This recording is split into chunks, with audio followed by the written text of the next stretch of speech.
Hello दोस्तों, कैसे हो आप लोग। Welcome back to the channel आओ बहन बातें करें। एपिसोड 201 और एपिसोड 199 के जवाब आपको इसमें मिलेंगे। तो जिन लोगों ने कमेंट किया था वो तैयार हो जाएं अपने जवाबों को सुनने के लिए। कोशिश करूंगी कि सारे ही कमेंट्स के जवाब दे दूं, हालांकि कमेंट्स ज़्यादा हैं। तो चलो टाइम वेस्ट ना करते हुए आज का एपिसोड स्टार्ट करते हैं। आओ बहन बातें करें।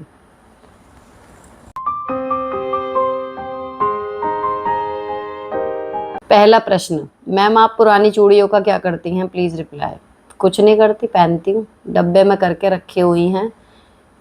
20-20 साल पुरानी चूड़ी भी मेरे पास हैं जो बिल्कुल शादी के टाइम पे ली थी, और जब वो किसी साड़ी पे मैच होती है तो मैं पहन लेती हूँ।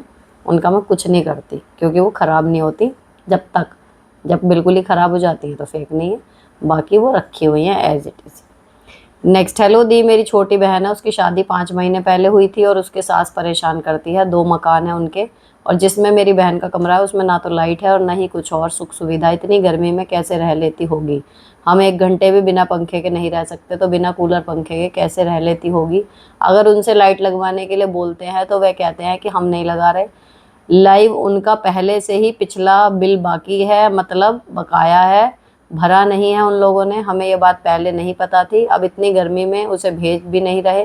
कह रहे हैं कि जेठ का महीना चल रहा है और मेरी बहन के हस्बैंड भी अपनी माँ की ज़्यादा सुनते हैं। और बताओ दी, हम ऐसे में क्या करें। अगर हम बोलते हैं तो कहते हैं कि बड़ी बहन बहुत बोलती है। हमने ऐसा कुछ बोला भी नहीं। हमने तो कहा हमारी बहन को गर्मी गर्मी कहीं या तो किराए पर कमरा दिला दो या हमारे इसे अपने मैके रहने के लिए भेज दो। और तो और उसे परेशान भी करते हैं, यह दिक्कत तो है, उसे परेशान भी करते हैं कि खाना बनाना नहीं आता, ये करना नहीं आता, वह करना नहीं आता।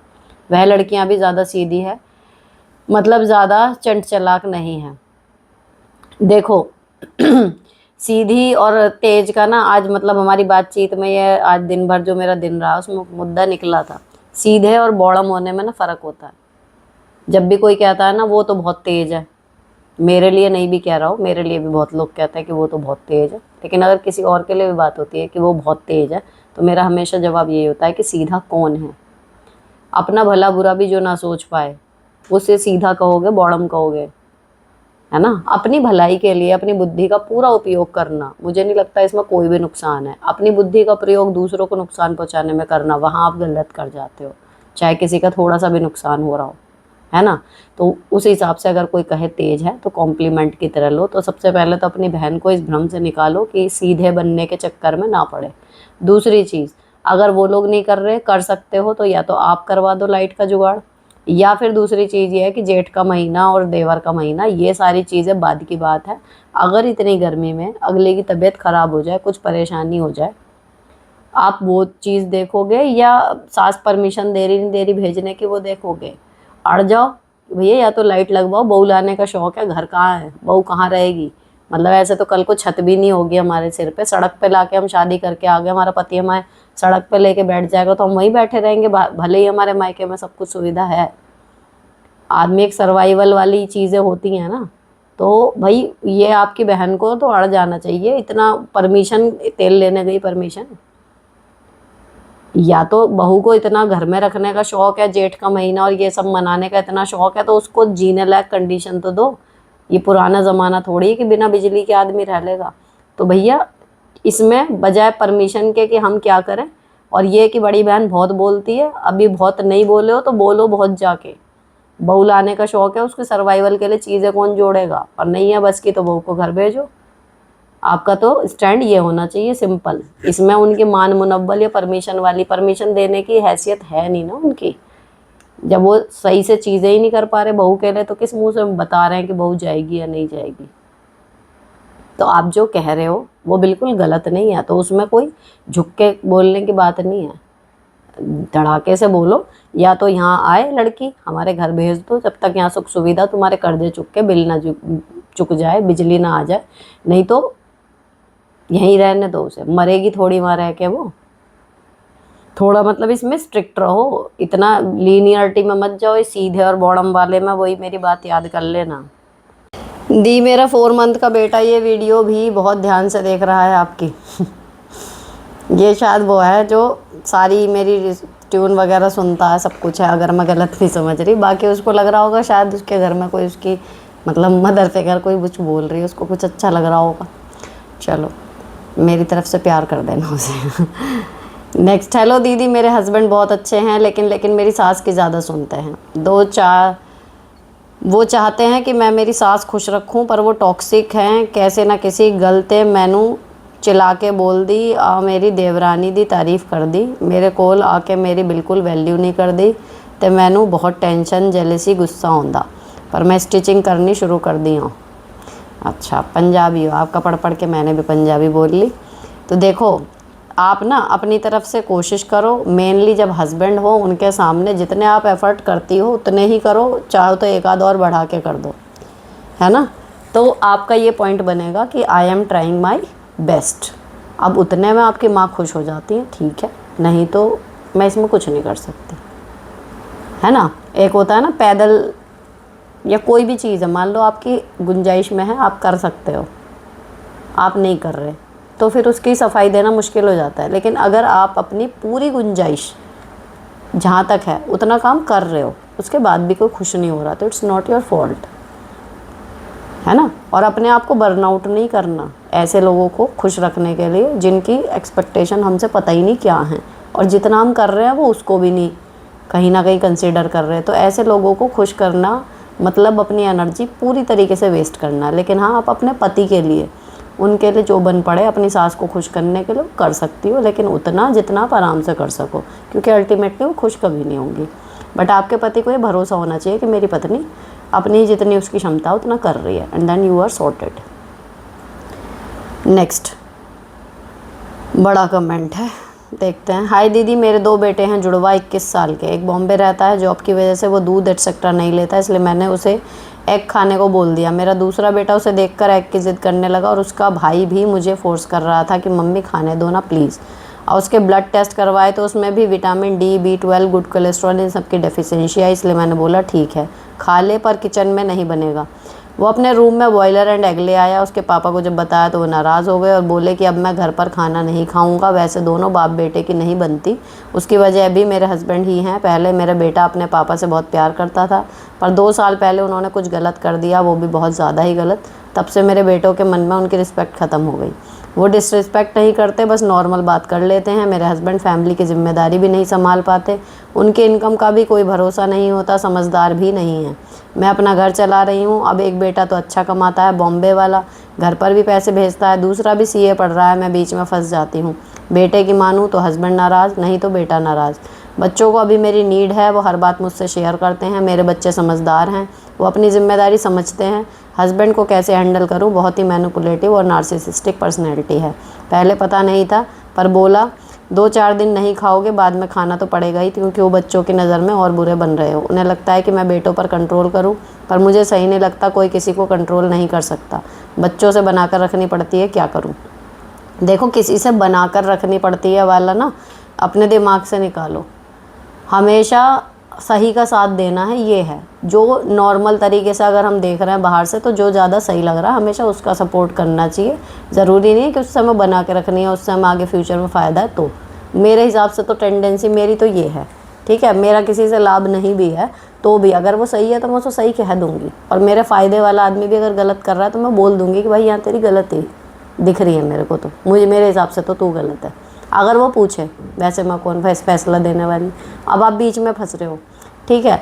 तो जो पूरा सवाल पढ़ के कंडीशन समझ में आई है ना, एक तो ये इतना बड़ा मुद्दा ही नहीं है। वेजिटेरियन, नॉन वेजिटेरियन, आप यहाँ पे भी कमेंट में कई बार आती हैं ये चीज़ें। देखो, ये ना बंदे की पर्सनल चॉइस होती है।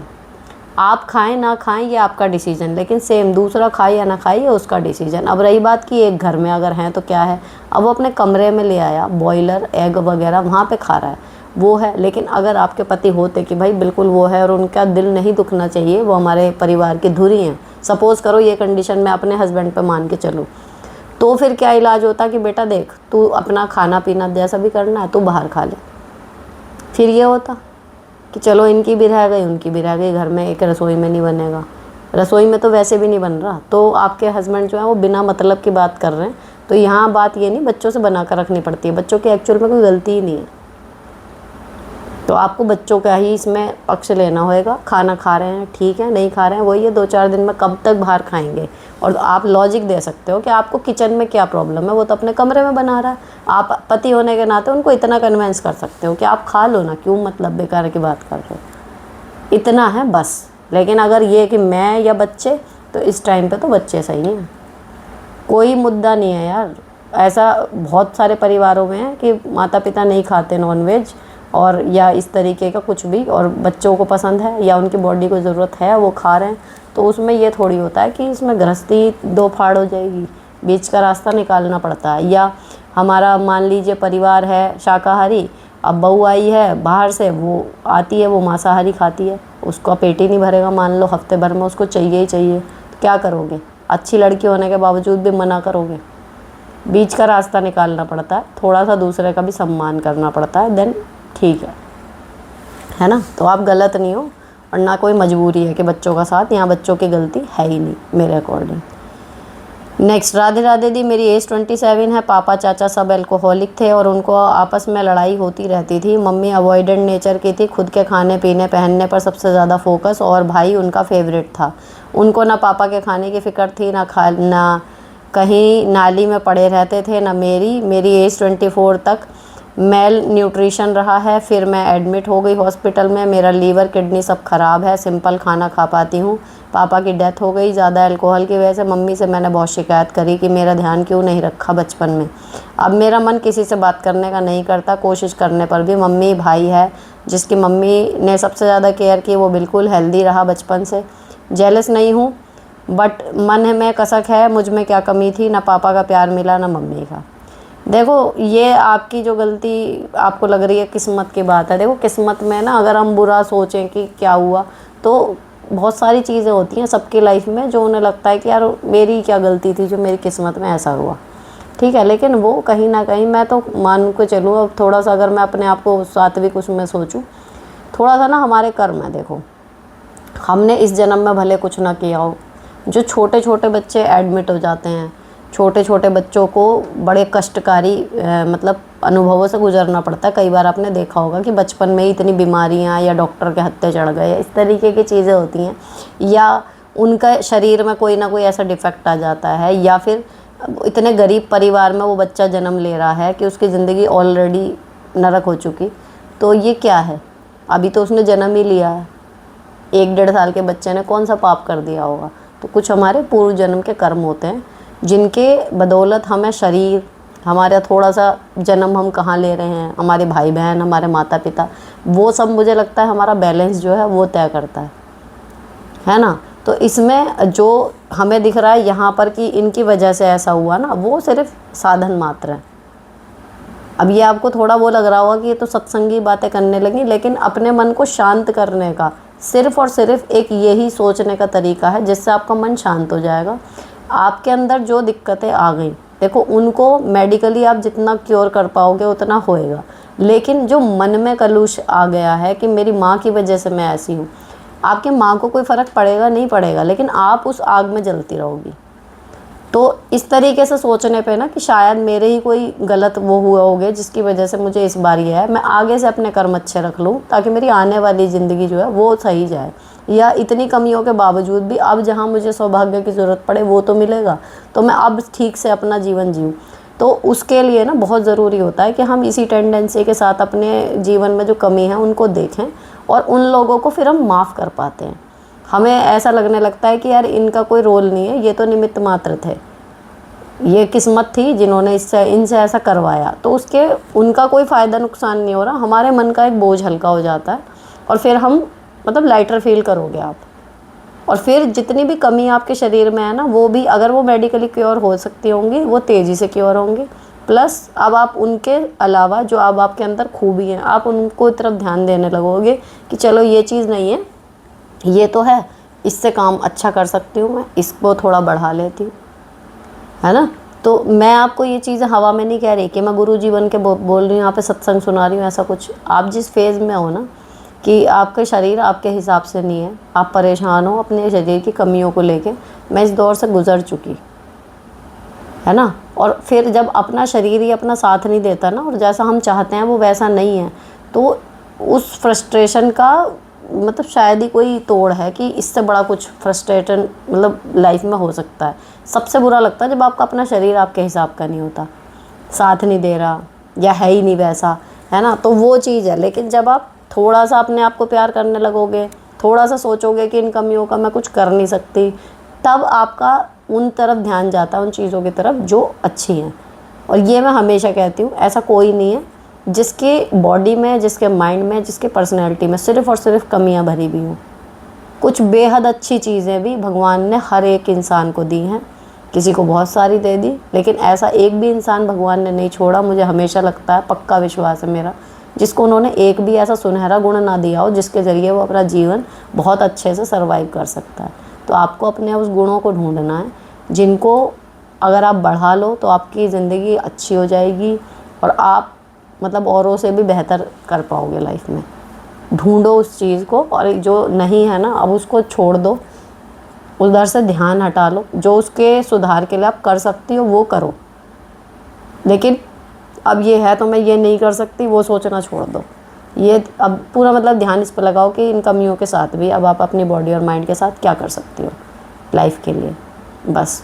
और भूल जाओ उन लोगों को, बस यही सोच के चलो कि कर्मा था, वो आ गया मेरे सामने इस तरीके से, मेरी क्या गलती है वो चीज़ दिमाग से बिल्कुल निकाल दो। गलती हुई होगी आपको, अभी हमें याद नहीं है, हम याद कर भी नहीं सकते। बस ईश्वर से प्रार्थना करो कि आगे आपके कर्म ऐसे अच्छे रहें कि आगे आने वाला जीवन स्मूथ बीते, और अगर दोबारा इस दुनिया में आए तो वो भी अच्छा जाए। ये बिल्कुल सही आपका दिमाग जो है वो ट्रैक पर रखने का मूल मंत्र है। सब कुछ जो भी हो रहा है समर्पण करते चलो भगवान की तरफ। दी, मैं मेरे ससुराल में अकेली ऊपर के पोर्शन में रहती हूँ। मैंने पहले बहुत कुछ किया है मेरे ससुराल वालों के लिए, लेकिन उन्हें छोटी बहू अच्छी लगती है और हमेशा मेरी सास मुझे मेरे बच्चों को कंपेयर करती रहती हैं। एक दिन वो मेरे घर आकर मुझे बहुत सुनाई कि तेरे माँ बाप ऐसे तो भी ऐसी है, तू भी ऐसी है, मेरा बेटा तुझे बर्दाश्त करता है, ये एक बार नहीं हुआ बहुत बार हो चुका है। तो मैंने उनसे कह दिया कि आप यहाँ ना आया करें, जो मुझे बात में बहुत ख़राब लगा। मुझे ऐसा नहीं कहना चाहिए था, मैंने उनसे माफ़ी भी मांगी, लेकिन वो कहती हैं कि मैं तेरे घर अभी नहीं आऊँगी। तो मुझे भी अच्छा नहीं लग रहा, क्या मैंने गलत किया उनसे ऐसा कह के? जो उन्होंने कहा है उसके आगे तो आपने कुछ भी नहीं कहा, इतना गिल्ट ट्रिप में क्यों जा रही हो? फिर जितना आप सुना के गई हो उससे ज़्यादा ही सुनाएंगी।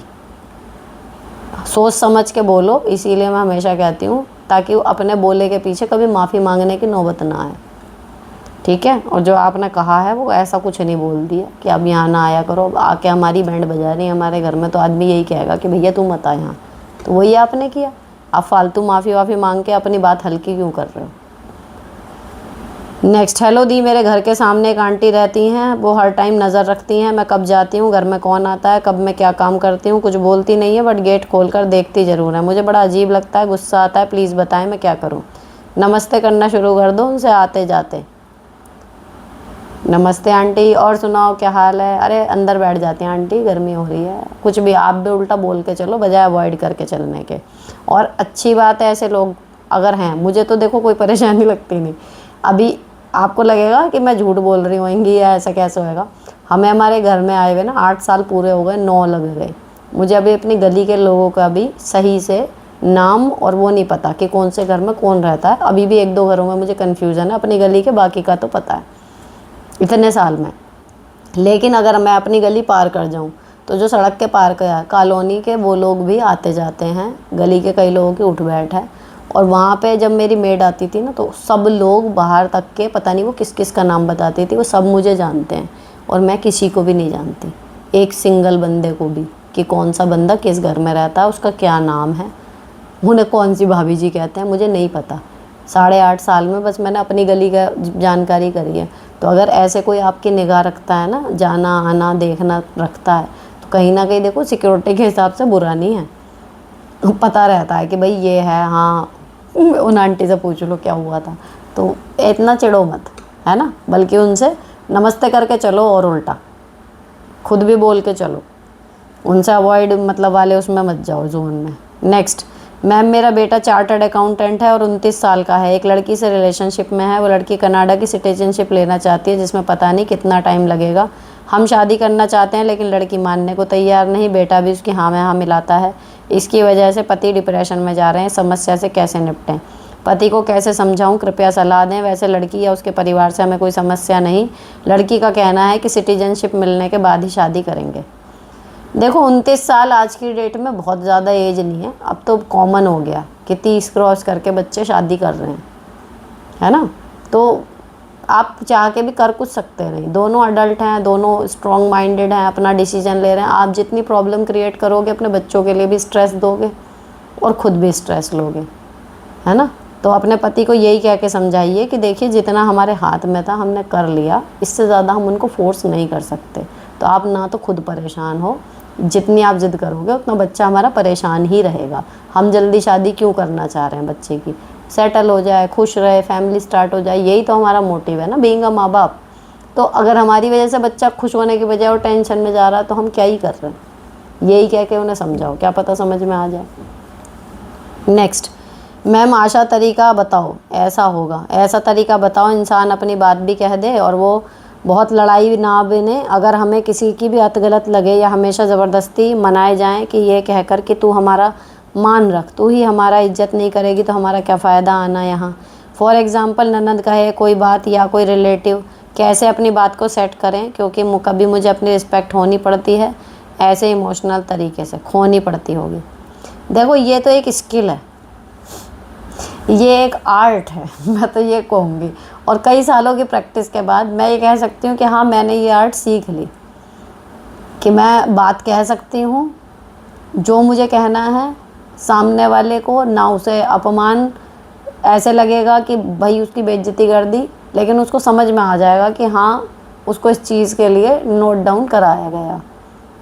अगर थोड़ा भी समझदार व्यक्ति है तो वो पलट के ना तो उस चीज़ को लड़ाई में बदलेगा। अब कोई दिमाग से बिल्कुल ही पैदल हो कि एक होता है ना छूते ही फट जाए, वो वाला जो पर्सनैलिटी है, उनके साथ तो मेरा अभी भी नहीं बैठता कि मैं जब बात करती हूँ तो वो पतंगे उनके लग जाते हैं और वो बम पटाखों की तरह फूटते फिरते हैं।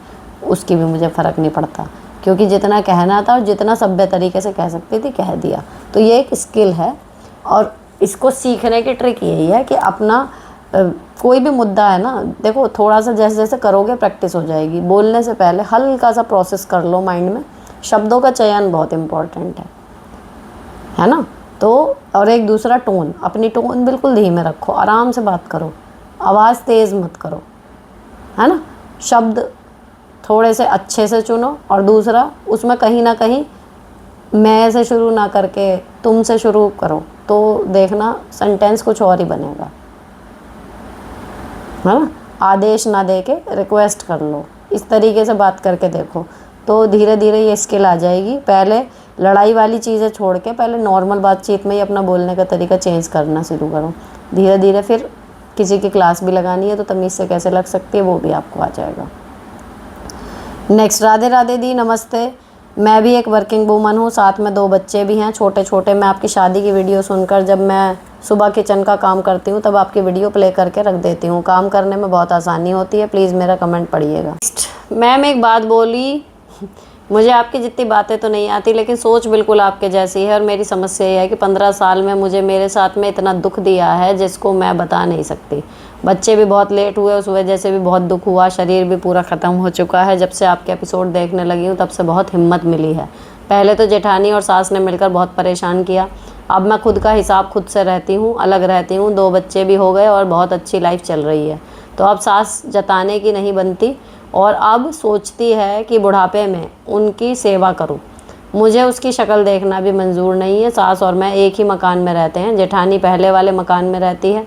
पास रहने की वजह से कुछ ना कुछ करना ही पड़ता है और कभी कभी बोलना भी पड़ता है, क्योंकि कल को सब मेरे पर दबाव बनाए तो मैं क्या करूँगी। मुझे उनकी सेवा नहीं करनी, चाहे कुछ भी हो जाए।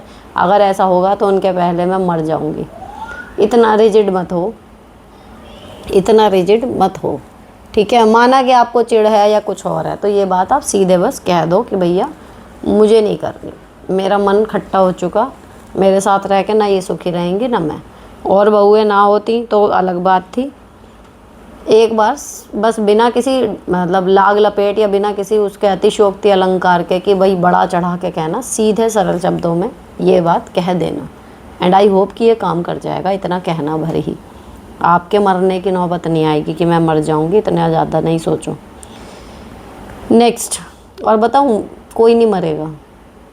हमें कितनी भी चिढ़ हो रही हो, एक ना इंसानियत, मैं कहती हूँ हमेशा हर इंसान में होती है, बस वो उसे कुचल देता है। कितना भी बुरा कर लिया हो, लेकिन हमारे सामने अगर कोई बूढ़ा व्यक्ति परेशान है, लाचार है, हम कर देंगे उसका। ये हर इंसान में होती है अच्छाई इतनी, बस वो उसे दबा देता है। तो ऐसा नहीं है कि आप मर जाओगे उनकी सेवा करने से पहले, कोई नहीं मरेगा। आपके दिल में जो अच्छाई है ना, वो आपसे उनकी सेवा करवा देगी। भगवान ना करे अगर ऐसी कंडीशन आई तो अपनी अच्छाई को मरने मत दो। समय है, ठीक है, निकल गया, लेकिन नहीं करनी, मैं उस चीज़ की रिस्पेक्ट कर रही हूँ, तो आप सीधे कह देना कि भाई मेरा मन नहीं मिलता, बहुत ज़्यादा खट्टा हो चुका, तो आप दूसरी बहू के पास ही मतलब इनका इंतज़ाम करें, नहीं तो ना ये सुखी रहेंगी ना मैं। नेक्स्ट, हेलो दी, नमस्ते। आपको बताया था कि न्यू हाउस में शिफ्ट होना है हमें। सास से मेरी बिल्कुल नहीं बनती। अब पति बोल रहे हैं वो भी साथ में रहेगी। मैं 12 साल घुट घुट कर निकाल दिए। मैं अब भी कलेश उनको अपने साथ नहीं लेके जाना चाहती, बट पति नहीं मान रहे, और सास घर की चीज़ें उठा उठा कर देवर को और उसकी वाइफ को दे देती है, और ननद को भी घर में कभी खाने पीने की चीज़ को भी छिपा देती है। मैं नहीं चाहती आगे भी ये सब कंटिन्यू हो। बातचीत से कोई सोल्यूशन नहीं निकल रहा, हस्बैंड नहीं मान रहे।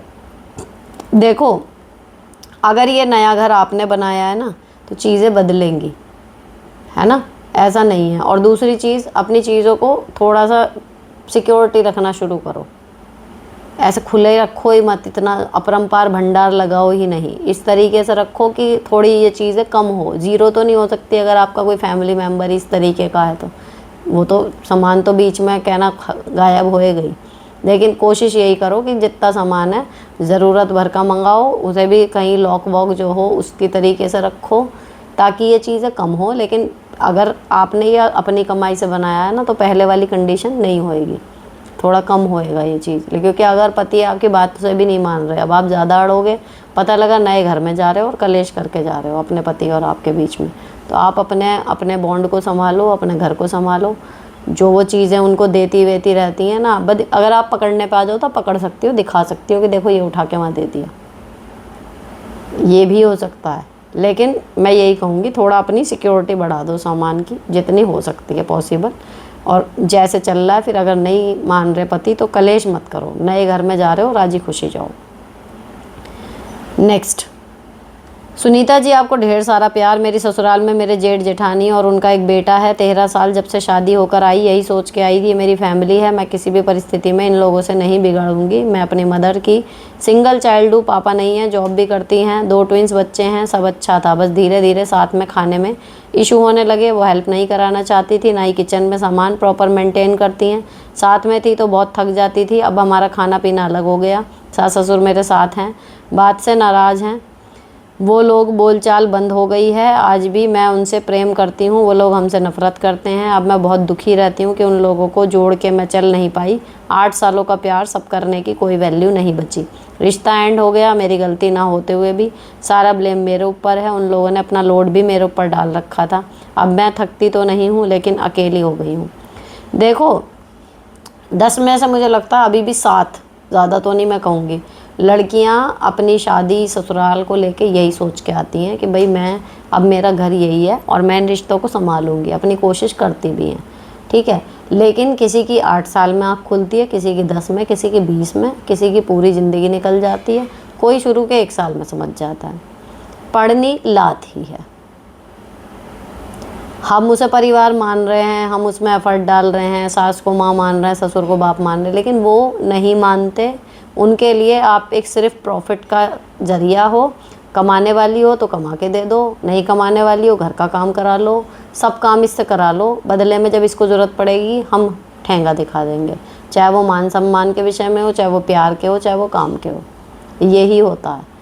तो भैया अब आप ये मान के चलो कि अकेली हो गई हूँ। देखो, जब मैं अकेली हुई थी तो मुझे भी बहुत टाइम लगा संभलने में। यही लगता था कि कहीं मैंने गलती तो नहीं कर दी, परिवार छूट गया, मैं अकेली रह गई। कोई अकेला नहीं होता, कुछ नहीं होता। सीधी सी बात है, फैमिली अगर आपके दुख सुख में खड़ी है, आपके मन से जुड़ी है, आपके सुख में सच में सुखी हो रही है, आपके दुख में सच में दुखी हो रही है, तो वो फैमिली है। लेकिन सिर्फ आपको यूज़ किया जा रहा है, आपको बढ़ते देख के कोई कलेश में पड़ रहा है, कल पे जा रहे हैं, ये इसको इतना कैसे मिल गया, वही वो फैमिली दूर से ही प्रणाम करने लायक होती है। ऐसे संग साथ से अकेले 1000 गुना अच्छे। और कुछ अपना काम ढूंढ लो ऐसा जिसमें आप बिज़ी रहो, कोई अकेले वकेले नहीं हो, सब ऐसे ही हैं। और जो माँ बाप होते हैं उनके बच्चे, फिर एंड में आके यही फैमिली होते हैं। फिर जॉइंट फैमिली धीरे धीरे फेड सी हो ही जाती है, तो वो शुरू हो गया, बस प्रोसेस है ये। इतना ज़्यादा इसमें डीपली फील मत करो, आगे बढ़ो। अब ये आपके लाइफ का एक स्टेज क्लियर हो गया, अब आगे जाना है आपको, बस ये मान के चलो। नेक्स्ट, मैम मुझे अपने हस्बैंड का नेचर समझ नहीं आता। वही हूँ जिसकी हबी ने अपनी 5 साल पुरानी गलती बताई थी। पहले बेबी के टाइम बहुत ध्यान रखा, खुद से मेल्स करते थे, मालिश होगा, मेरी पेन से पूरे देते थे, पैसे पूरे देते थे, खुद के खर्चे के लिए भी मुझसे मांगते थे। सी सेक्शन डिलीवरी थी, मेरे कपड़े भी खुद से धोए मेरे बेबी के, पर बीमार रही बहुत। सेकंड बेबी के टाइम भी बहुत ध्यान रखा, रात को उठकर बेबी पकड़ने आ जाते, पर सबके सामने डांटने लगते हैं, गाली देते हैं, मुझे पसंद नहीं, क्या करूं।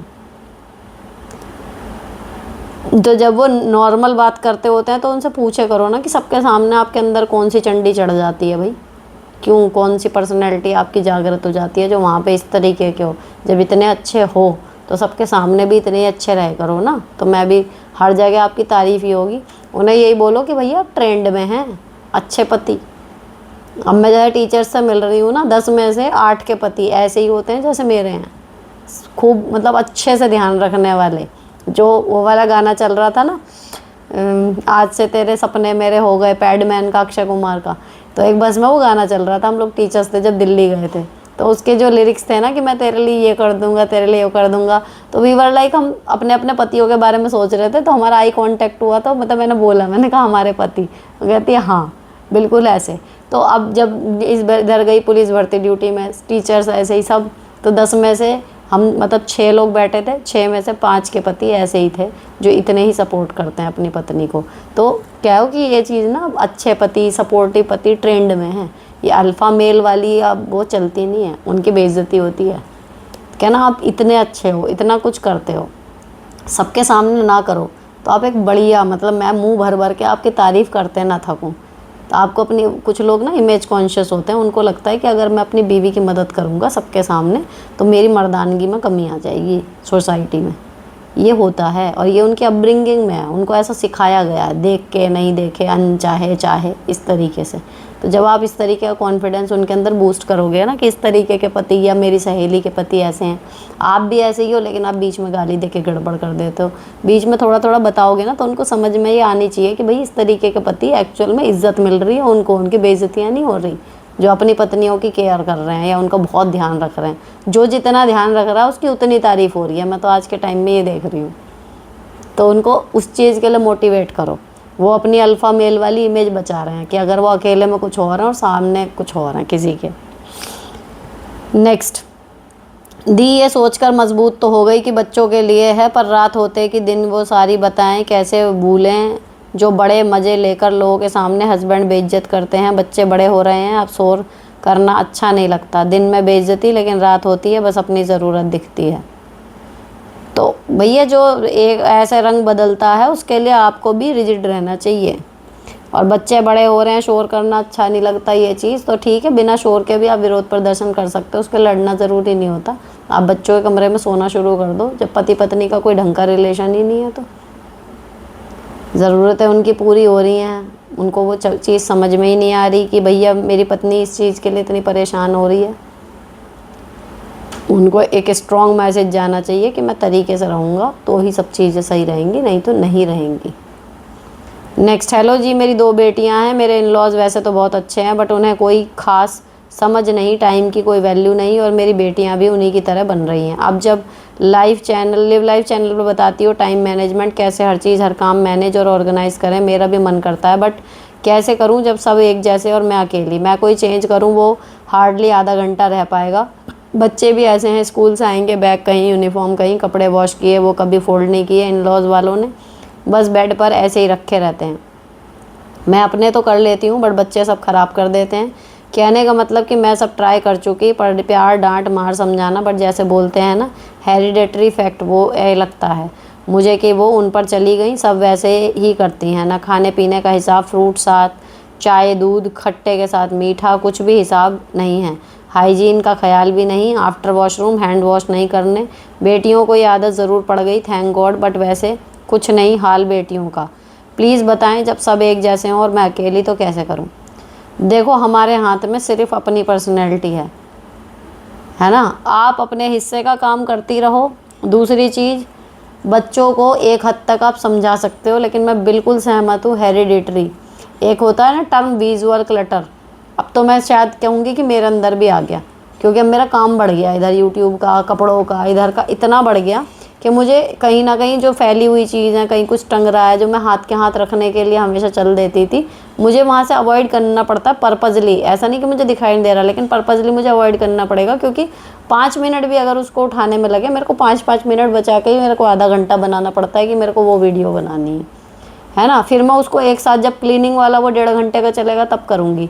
उसका इफ़ेक्ट क्या होता है कि वो विजुअल क्लटर, एक होता है कि क्लटर ब्लाइंडनेस, है ना, उसमें हमें भी विजुअल क्लटर भी नज़र नहीं आता कि चीज़ें फैली हुई पड़ी हैं, हम ओके रहते हैं उसके साथ। तो वो चीज़ मैं भी कह सकती हूँ कि मेरे बच्चों में भी हेरिडिटरी शायद है, उनको फ़र्क नहीं पड़ता कोई चीज़ फैली हुई है कुछ है। और सरप्राइजिंगली अगर जब हम कहीं होटल वगैरह में जाते हैं ना, कहीं ट्रिप पे जाएंगे, होटल में कोई चीज़ इधर से उधर होगी वो तुरंत जगह पर रखेंगी, कुछ भी कूड़ा होगा उसको डस्टबिन ढूंढेंगी कि कहाँ पर है, कुछ नहीं फैलाती।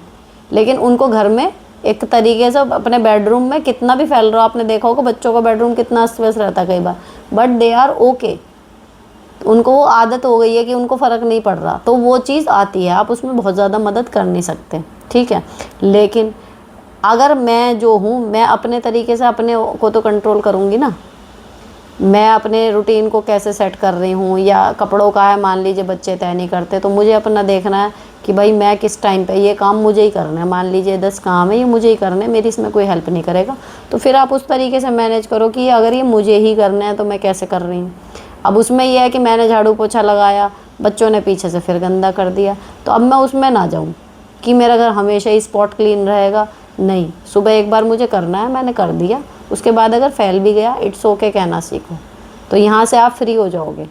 लेकिन अगर फैमिली के 4 लोग पागलपंती कर रहे हैं, या उनको कोई तरीका नहीं है, टाइम मैनेजमेंट नहीं है, किसी चीज़ का ध्यान नहीं है, इसका मतलब ये नहीं है कि हम भी वैसे हो जाएं।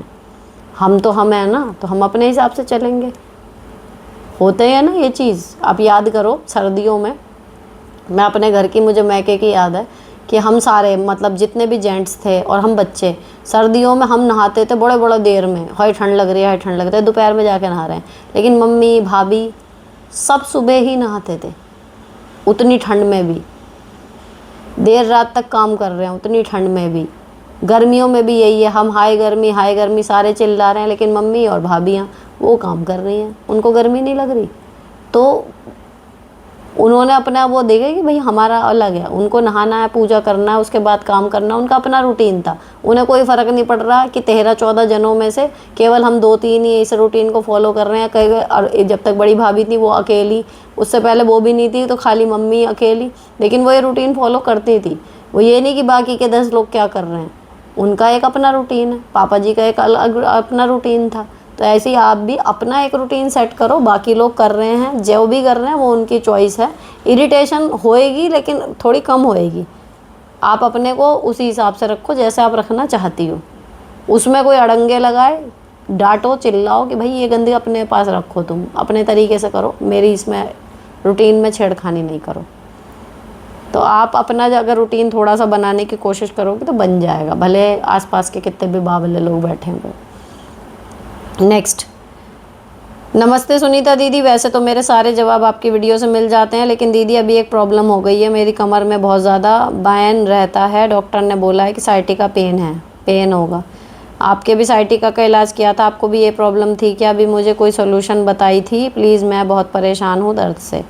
हुआ था साइटिका, स्टार्टिंग में डॉक्टर से होम्योपैथिक की दवाई ली थी, ड्रॉप वाली, जो तेज़ी से असर करती है, लेकिन साइटिका की एक्सरसाइज आप सर्च करना यूट्यूब पे, sciatica exercise live life easy करके, तो मैंने 2 बार वीडियो में करके दिखाई हुई है, एक बार खुद, एक बार आराध्या के थ्रू, है ना, तो उसको करके देखना, यूँ रिलीफ मिलता है, मतलब इधर करोगे इधर आराम मिल जाएगा, इस तरीके की वो एक्सरसाइज है। तो आप सर्च करना यही लिव लाइफ इजी वाले पे, तो मिल जाएगा आपको वीडियो, उसमें काम बन जाएगा, और मैं वो ही करती हूँ। और दूसरी चीज़ कि कौन से पोस्चर, अब उकड़ू बैठ के ज़ोर लगाने से साइटिका बढ़ता है, तो आप कोशिश करो कि वो पोज़ आप ना करो, और जब भी होएगा उसको तुरंत कर लो, सुबह दोपहर शाम जिस टाइम भी लगता है, तुरंत आराम मिलेगा उससे विदिन सेकेंड्स। तो वो करके देखना आप। हेलो मैम, सिंपल सी लैंग्वेज में हैप्पी मैरिड लाइफ क्या होती है? पूछना तो बहुत कुछ चाहती हूँ बट इतना टाइप नहीं कर पाऊँगी, प्लीज़ मैम रिप्लाई। देखो, सिंपल सी लैंग्वेज में हैप्पी मैरिड लाइफ है जिसमें आप अपने ओरिजिनल सेल्फ में रह सको, जिसमें आपको दूसरे के हिसाब से एक मुखौटा पहन के ना रहना पड़े। समझ लो आपकी मैरिड लाइफ हैप्पी है। आप जैसे हो, आपका पार्टनर जैसा है, दोनों ने एक दूसरे को वैसे ही पूरे दिल से अगर स्वीकार कर रखा है, बस इतनी सी बात है।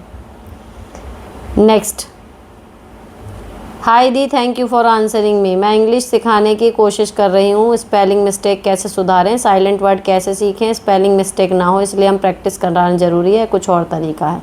नहीं, प्रैक्टिस ही इसका एकमात्र तरीका है।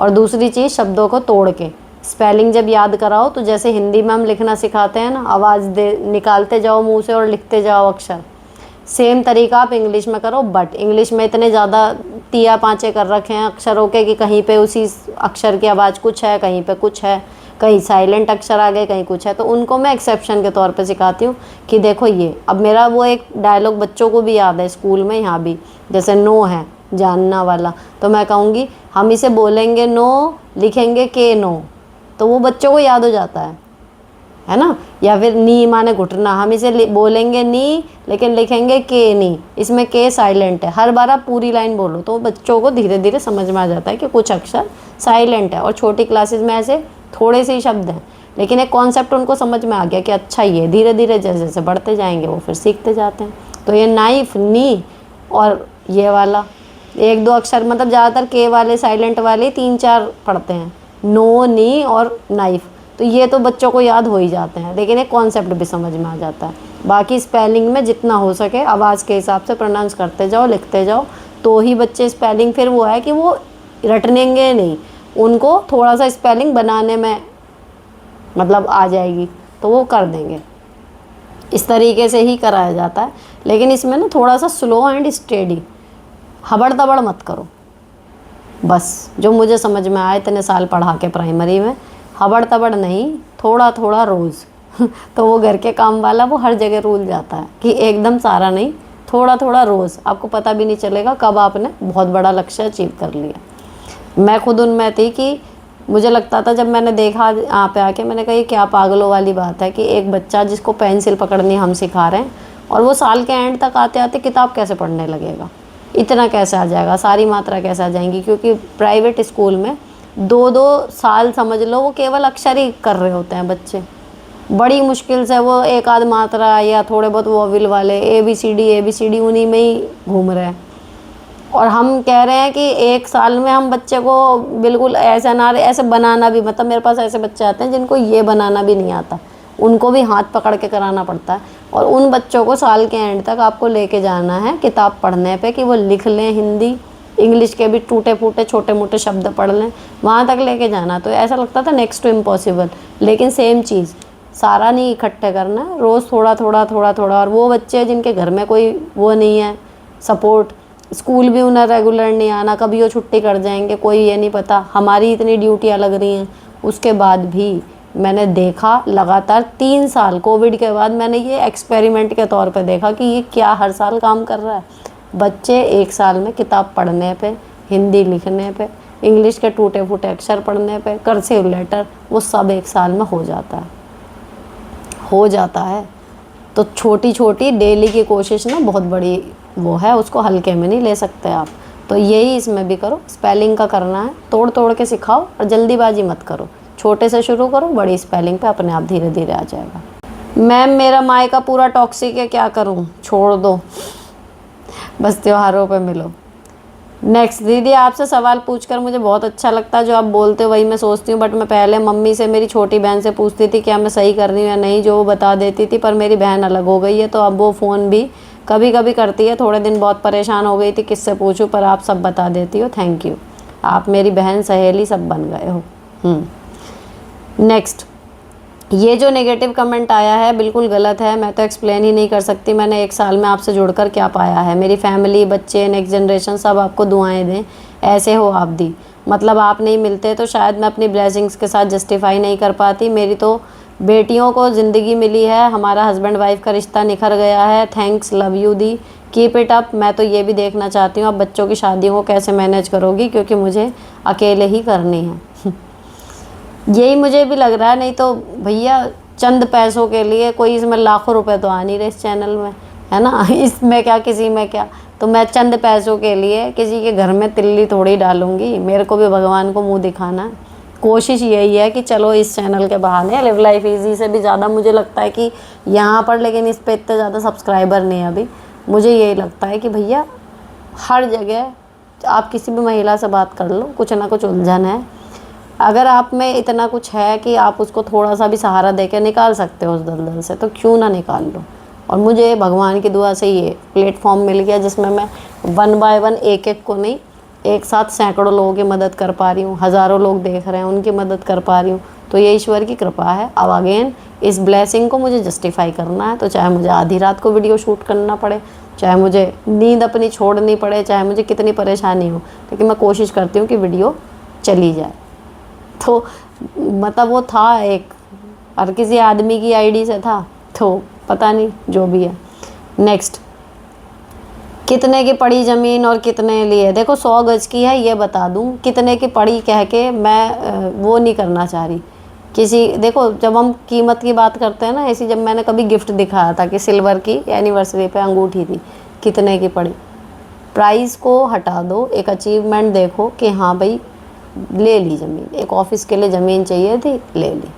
अब कितने की से कुछ नहीं फ़र्क पड़ता, एक नॉर्मल रेट है शहर में, उसी के आसपास ही ली होगी। तो मुझे पर्सनली नहीं पसंद प्राइस डिटेल डिस्कस करना, इसलिए नहीं करती मैं, बाकी और कुछ बात नहीं है। और देखो इसमें हर तरीके का आदमी देख रहा है, कुछ खुश होएंगे, कुछ मोटिवेट होएंगे, कुछ डीमोटिवेट भी हो जाएंगे कि अरे हमारे पास तो इतना है नहीं, और कुछ ऐसे हैं जो बिल्कुल ही जल भुन जाएंगे। तो उस चीज़ में जाना ही नहीं, है ना। नेक्स्ट, मेरे पति हमेशा मुझ में कमियां बताते हैं, जॉब छोड़ने को कहते हैं। मैं अकेले घर का काम करती हूँ, जॉब भी झगड़ा करके कर रही हूँ। मुझे यूट्रस फाइब्राइड पीसीओडी की प्रॉब्लम है। डॉक्टर कहते हैं पॉजिटिव रहो, दिल से खुश रहो, हार्मोन ठीक होंगे। पर हस्बैंड बहुत टॉक्सिक हैं, मुंह खोलते ही नेगेटिव बोलते हैं। मुझसे शादी करके उनका जीवन बर्बाद हो गया है। मैं उनकी ये बातें सुनकर बहुत फील करती हूँ, जिससे मेरी हेल्थ ख़राब हो रही है। मैं क्या करूँ। देखो अगर आप इस चीज़ से बाहर नहीं निकली तो लिख के ले लो, जो चीज़ें आपके साथ हो रही हैं वो और ख़राब होंगी। हस्बैंड कुछ नहीं इसमें सुधार करने वाले हैं, आपको अपना सोचने का तरीका बदलना है, दृढ़ निश्चय करना है खुश रहने का। नहीं तो सच में जो डॉक्टर ने बोला है, स्थिति अभी अगर कहना चाहिए ख़राब है ना, तो वो बेहद ख़राब हो जाएगी। अब खुश रहना कैसे है। मान लो मेरे हस्बैंड कहते हैं तुमसे शादी करके मेरी ज़िंदगी ख़राब हो गई, है ना, मान लो ये चीज़ होती है, तो मेरा जवाब हमेशा ये होता था आप सुधार लो, भूल जाओ मुझसे शादी हुई है, देख लो क्या कर सकते हो। क्या ही करेगा आदमी, तलाक देगा, छोड़ के जाएगा। लड़कियां आगे लाइन लगी पड़ी है, ऐसा स्वर्ण का राजकुमार है वो। उन्हें एक बार यही कहना शुरू कर दो कि ठीक है भूल जाओ मेरी शादी हुई है आपसे, आप अपनी ज़िंदगी दोबारा से बर्बाद को आबाद कर लो। तो अब से ज़्यादा फील मत करो उनकी बातें, नॉर्मल रहो, पहले अपने शरीर की तरफ ध्यान दो। और बताऊँ ये पीसीओडी और ये वाली जो प्रॉब्लम है ना, फाइब्रॉइड वाली, ये सब आपके तनाव और जो आप अपने इमोशंस अंदर वो रखते हो ना दबा के, उनसे ही होती हैं। फाइब्रॉइड तो मतलब है ही है। तो ये पीसीओडी भी, जितना आप बॉडी को एक्टिव रखोगे, अपने आप को एक्टिव मोड में रखोगे, चाहे एक्सरसाइज के थ्रू रखो, चाहे घर के काम के थ्रू, और मेंटली जितना लाइट रहोगे ना, उतना आपका एक टाइम आसानी से निकलेगा। नहीं तो ये सच में जान को आ जाएगा, मैं बता रही हूँ। उनका कुछ नहीं बिगड़ना। और अगर ये है, दूसरा एक और फनी जवाब है कि मेरा जीवन बर्बाद हो गया तुमसे शादी करके, तो सीधे बोल दो कि अब तो हो गया ना बर्बाद, अब क्यों रो रहे हो, मेरा तो मत करो बर्बाद, अब सही से रहो। तुम्हारा तो हो गया, मेरा तो आबाद होने दो, अच्छे पति बन के दिखाओ। तो लाइट मोड में आ जाओ। सामने वाला जब ओवर रिएक्शन करता है ना, डायलॉग बाजी करता है, हमारे पास हमेशा दो ऑप्शन होते हैं उसको सही करने के, या तो हम भी उसी के लेवल की डायलॉग बाजी करें, या फिर उसके डायलॉगों को अपने बातों से ये कर दें कि उसको सही में लगे कि यार मैं कितना ड्रामेटिक हो रहा था। मैं आपको किस्सा सुनाऊँ, पति का तो नहीं है, खैर भगवान का शुक्र है इस तरीके का, लेकिन जब भी कभी वो होता था ना, एक बार एक स्टाफ में थी एक लेडी, ठीक है, मैं कभी ऐसी लेडी से मिली नहीं थी, मुझे कोई आइडिया नहीं था मेरे ऊपर क्या होने वाला अटैक, ठीक है। तो एक बार ऐसी नॉर्मल बातें चल रही थी, कहती है नौकरी, हम तो ना सिर पे कफन बांध के निकलते हैं, बिल्कुल यही स्टेप, हम तो बिल्कुल नौकरी पे कफन बांध के निकलते हैं सिर पे ये वो। और ये ना कन्वर्सेशन 5-10 मिनट के बाद, जैसे ही मैं मतलब बातें कर रही थी जब तक उन्हीं के लेवल पे सीरियस बातें चल रही थी, लेकिन जैसे ही उन्होंने इतना बढ़ाया ना, अरे हम तो बिल्कुल ये, हम तो कफन बांध के चलते हैं। भाई साहब मेरी छूट गई हंसी उस बात पे बहुत बुरी। मैंने कहा मैडम कहाँ कफन वफन बांध रहे हो, छोटी सी प्राइमरी के टीचर की नौकरी है, बच्चे पढ़ाने हमें, थोड़ी बहुत एक्स्ट्रा ड्यूटी लग जाती है माना। मैंने कहा छोटे से 5वीं तक के हमें बच्चे पढ़ाने, या कहाँ कफन बांधने की नौबत आ गई। कफन बांधना, मैंने कहा उन सिपाहियों से पूछो जो बेचारे वहाँ खड़े हैं, उनके कब गोली आके कहाँ लग जाएगी, बचेंगे नहीं बचेंगे, कौन सा शरीर का हिस्सा कट जाएगा। मैंने कहा उनकी है नौकरी कफन बांधने वाली। मैंने कहा हम कहाँ कफन बांध रहे हैं, क्या ही हो जाएगा यहाँ पे, ज़्यादा से ज़्यादा धूप में गए हैं, तबीयत ख़राब हो जाएगी, स्ट्रोक लग जाएंगे, स्ट्रेस ले लोगे फालतू का कि काम नहीं हो पा रहा तो आपके दिमाग में प्रॉब्लम हो जाएंगी। वो आपकी अपनी वो है ना कि आप हैंडल नहीं कर पाए प्रेशर, बट कफन बांधना। तो जैसी मेरे हंसी छूटी ना इस बात पे कि कहाँ कफन बांधने की बात कर रहे हो, छोटे से हम प्राइमरी के टीचर हैं। अब इस बात पे मेरे हंसते ही जो बाकी के 2-3 लोग बैठे थे उनकी भी हंसी छूट गई। अब उस टीचर को ये हिसाब कि काटो तो खून नहीं, इतना मतलब वो उसको सडनली ये हुआ कि मेरी इतनी बड़े भारी भरकम डायलॉग का इसने तो एकदम फुग्गा सा उड़ा दिया। मेरे को उस दिन लेकिन ये समझ में आ गया, मैंने भाई ये ओवर एक्टिंग की दुकान है औरत। जब भी वो बोलती थी ना ऐसा कुछ ये बढ़ा चढ़ा के, मैं उसका हमेशा वही जुगाड़ कर दिया उसको, मैं उसे ऐसा कुछ फ़नी सा स्टेटमेंट दे के उसकी बातों को ख़त्म करती थी कि उसका जवाब ही नहीं बनता था। और एक दिन झगड़े में हाथ तक मतलब यही बोली, ये जवाब ऐसे देती हैं कि उसने इतना सोचा ना, तो मैं लिख रही थी बोर्ड पे प्रॉपर, इतने सोचो इतनी बदतमीज़ औरत कि मैं बच्चों को पढ़ा रही हूँ एंड उसका वहाँ से ऑर्केस्ट्रा चालू है, सोचूं कि इसको हैंडल कर लूँ फिर पढ़ाऊँ, तो सलाह बंद ही नहीं होना कभी भी उसका। तो पढ़ाऊँ तो पहले बच्चों को, मैं बोर्ड पे लिख रही हूँ वहाँ से उसका चालू है, तो वो बोलती है ऐसे जवाब देती हैं कि। तो मैंने कहा कि एक बार में समझ में आए, इसी चीज़ की तो ट्रेनिंग ली है कि ऐसा बोलो कि बच्चों को समझ में आ जाए। तो बच्चों को क्या, बड़ों को भी समझ में आ जाए, हमारा काम ही समझाने का, हम तो मास्टर हैं। अब मैंने जो ये पलट के बोला ना भैया, मेरे बच्चे भी हंसने लगे थे। तो जो ऐसा ड्रामेटिक डायलॉग बोला, तुम्हारे से शादी करके मेरी ज़िंदगी ख़राब हो गई, तो इसको कुछ फ़नी भी रंग भी दे सकती हो। हालांकि आपको अंदर से हंसी नहीं आ रही होगी, आता गुस्सा ही है ऐसे आदमी पे, लेकिन अगर आप डायलॉगों का जवाब डायलॉगों से देने जाओगे तो मैंने देखा है कि वो ना लंबा चलता है। लेकिन आप डायलॉगों का जवाब वहीं पे किसी फ़नी उस पर जाके ख़त्म कर दो ना, तो अगले को समझ ही नहीं आता कि यार गुस्से में चाहिए यही कह दे तो पागल है, हम सीरियस बात कर रहे हैं और ये कर रही है, लेकिन वो बोलेगा नहीं फिर फालतू। तो हाँ, तो इसमें सीधे बोलो कि अरे हो गई तो हो गई अब बर्बाद, तुम्हारी तो हो गई, मेरी तो आबाद कर दो अब। या फिर दूसरा कि चलो हट गई मैं, जाओ आबाद कर लो अपनी बर्बाद ज़िंदगी, देखें कौन से हरे पत्ते लगा लोगे तुम इसमें। तो पागल के साथ पागल मत बनो, हैंड लाइन ये है।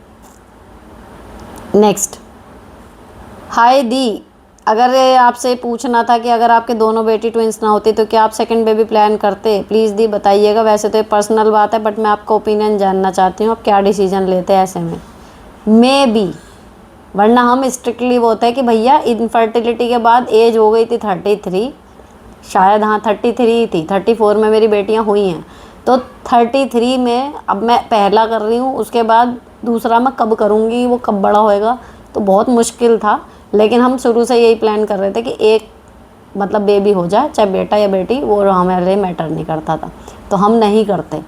लेकिन 99% यही था कि नहीं करते, बट अगर एक होती शायद सालों बाद हमें लगता 2-3 साल बाद कि यार अकेला बच्चा है, या चलो, या अगर एक्सीडेंशली भी होता तो हम अवॉइड ना करते उसे, ये चीज़ होती। लेकिन अब 2 एक साथ जब हो गई तो फिर हमने स्ट्रिक्टली सोच लिया था कि भाई अब कोई चांस लेना ही नहीं है, तो हमने कोई ये नहीं लिया कि हाँ चलो देख लेते हैं, चांस ले लेते हैं।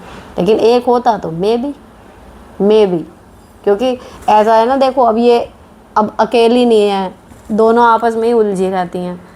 कोई तो है जो साथ में, चाहे लड़ झगड़ के, चाहे कभी मस्ती में, कभी कुछ, कभी शिकायतें, लेकिन एक एज ग्रुप का 2 लोग हैं ना, वरना एक अकेला बच्चे के साथ फिर आपको ज़्यादा टाइम देना पड़ता है, क्योंकि उसके पास कोई है ही नहीं। और नेक्स्ट, दीदी मैं वही हूँ जिसने कुछ एपिसोड पहले कमेंट किया था। मैं हमेशा ही कमेंट करती हूँ, जब भी प्रॉब्लम हो आप आंसर भी करते हो और मुझे बहुत फ़ायदा भी होता है, काफ़ी क्लैरिटी मिल जाती है। आपके दिल से धन्यवाद। अभी आज मैं एक और मुश्किल में फंस गई हूँ। मैंने बताया था आपको कि मेरा बीएफ नवंबर में शादी करने को कह रहा है। अभी उसे घर खरीदना है, घर उसने ले लिया है, बट रेनोवेशन का काम है। मैंने उसे कहा भी कि अब बता देते हैं घर पर मेरे, क्योंकि मेरे पेरेंट्स रिश्ता देख रहे हैं। तो कहता है अभी मैं अपना काम करूं कि तुम्हारे घर वालों को मनाऊं, अभी रुक जाओ सितंबर तक। बट मेरे घर वालों ने रिश्ता देखा है, एक लड़का पढ़ा लिखा है, अच्छा कमाता है, इंदौर में रहता है, जबकि उसका घर हरिद्वार में, हरडा लिखा है। मुझे छोटी सिटी जाने में प्रॉब्लम है, बट घर वाले कह रहे हैं लड़का तो इंदौर रह रहा है, क्या दिक्कत है तुम्हें? हम सुन को संडे को बुला रहे हैं, मिल लो उससे, बात तो करो। ये बात मैंने बीएफ को बताई तो कहता है मना कर दो, बोल दो भोपाल में ही देख लें तुम्हारे लिए, तब तक और टाइम मिल जाएगा। अब मैं फंस गई हूँ, घर वाले नहीं मान रहे, ना वो मान रहा है। सॉरी कमेंट बड़ा हो गया। देखो, अगर मैं ऐसी कंडीशन में फंसती है ना, मैं यहाँ जितने भी क्वेश्चन आते हैं मैं एज्यूम करती हूँ कि अगर मैं ऐसे में होती तो मैं क्या करती, या फिर पास्ट में ऐसा कुछ हुआ है तो मैंने क्या किया था।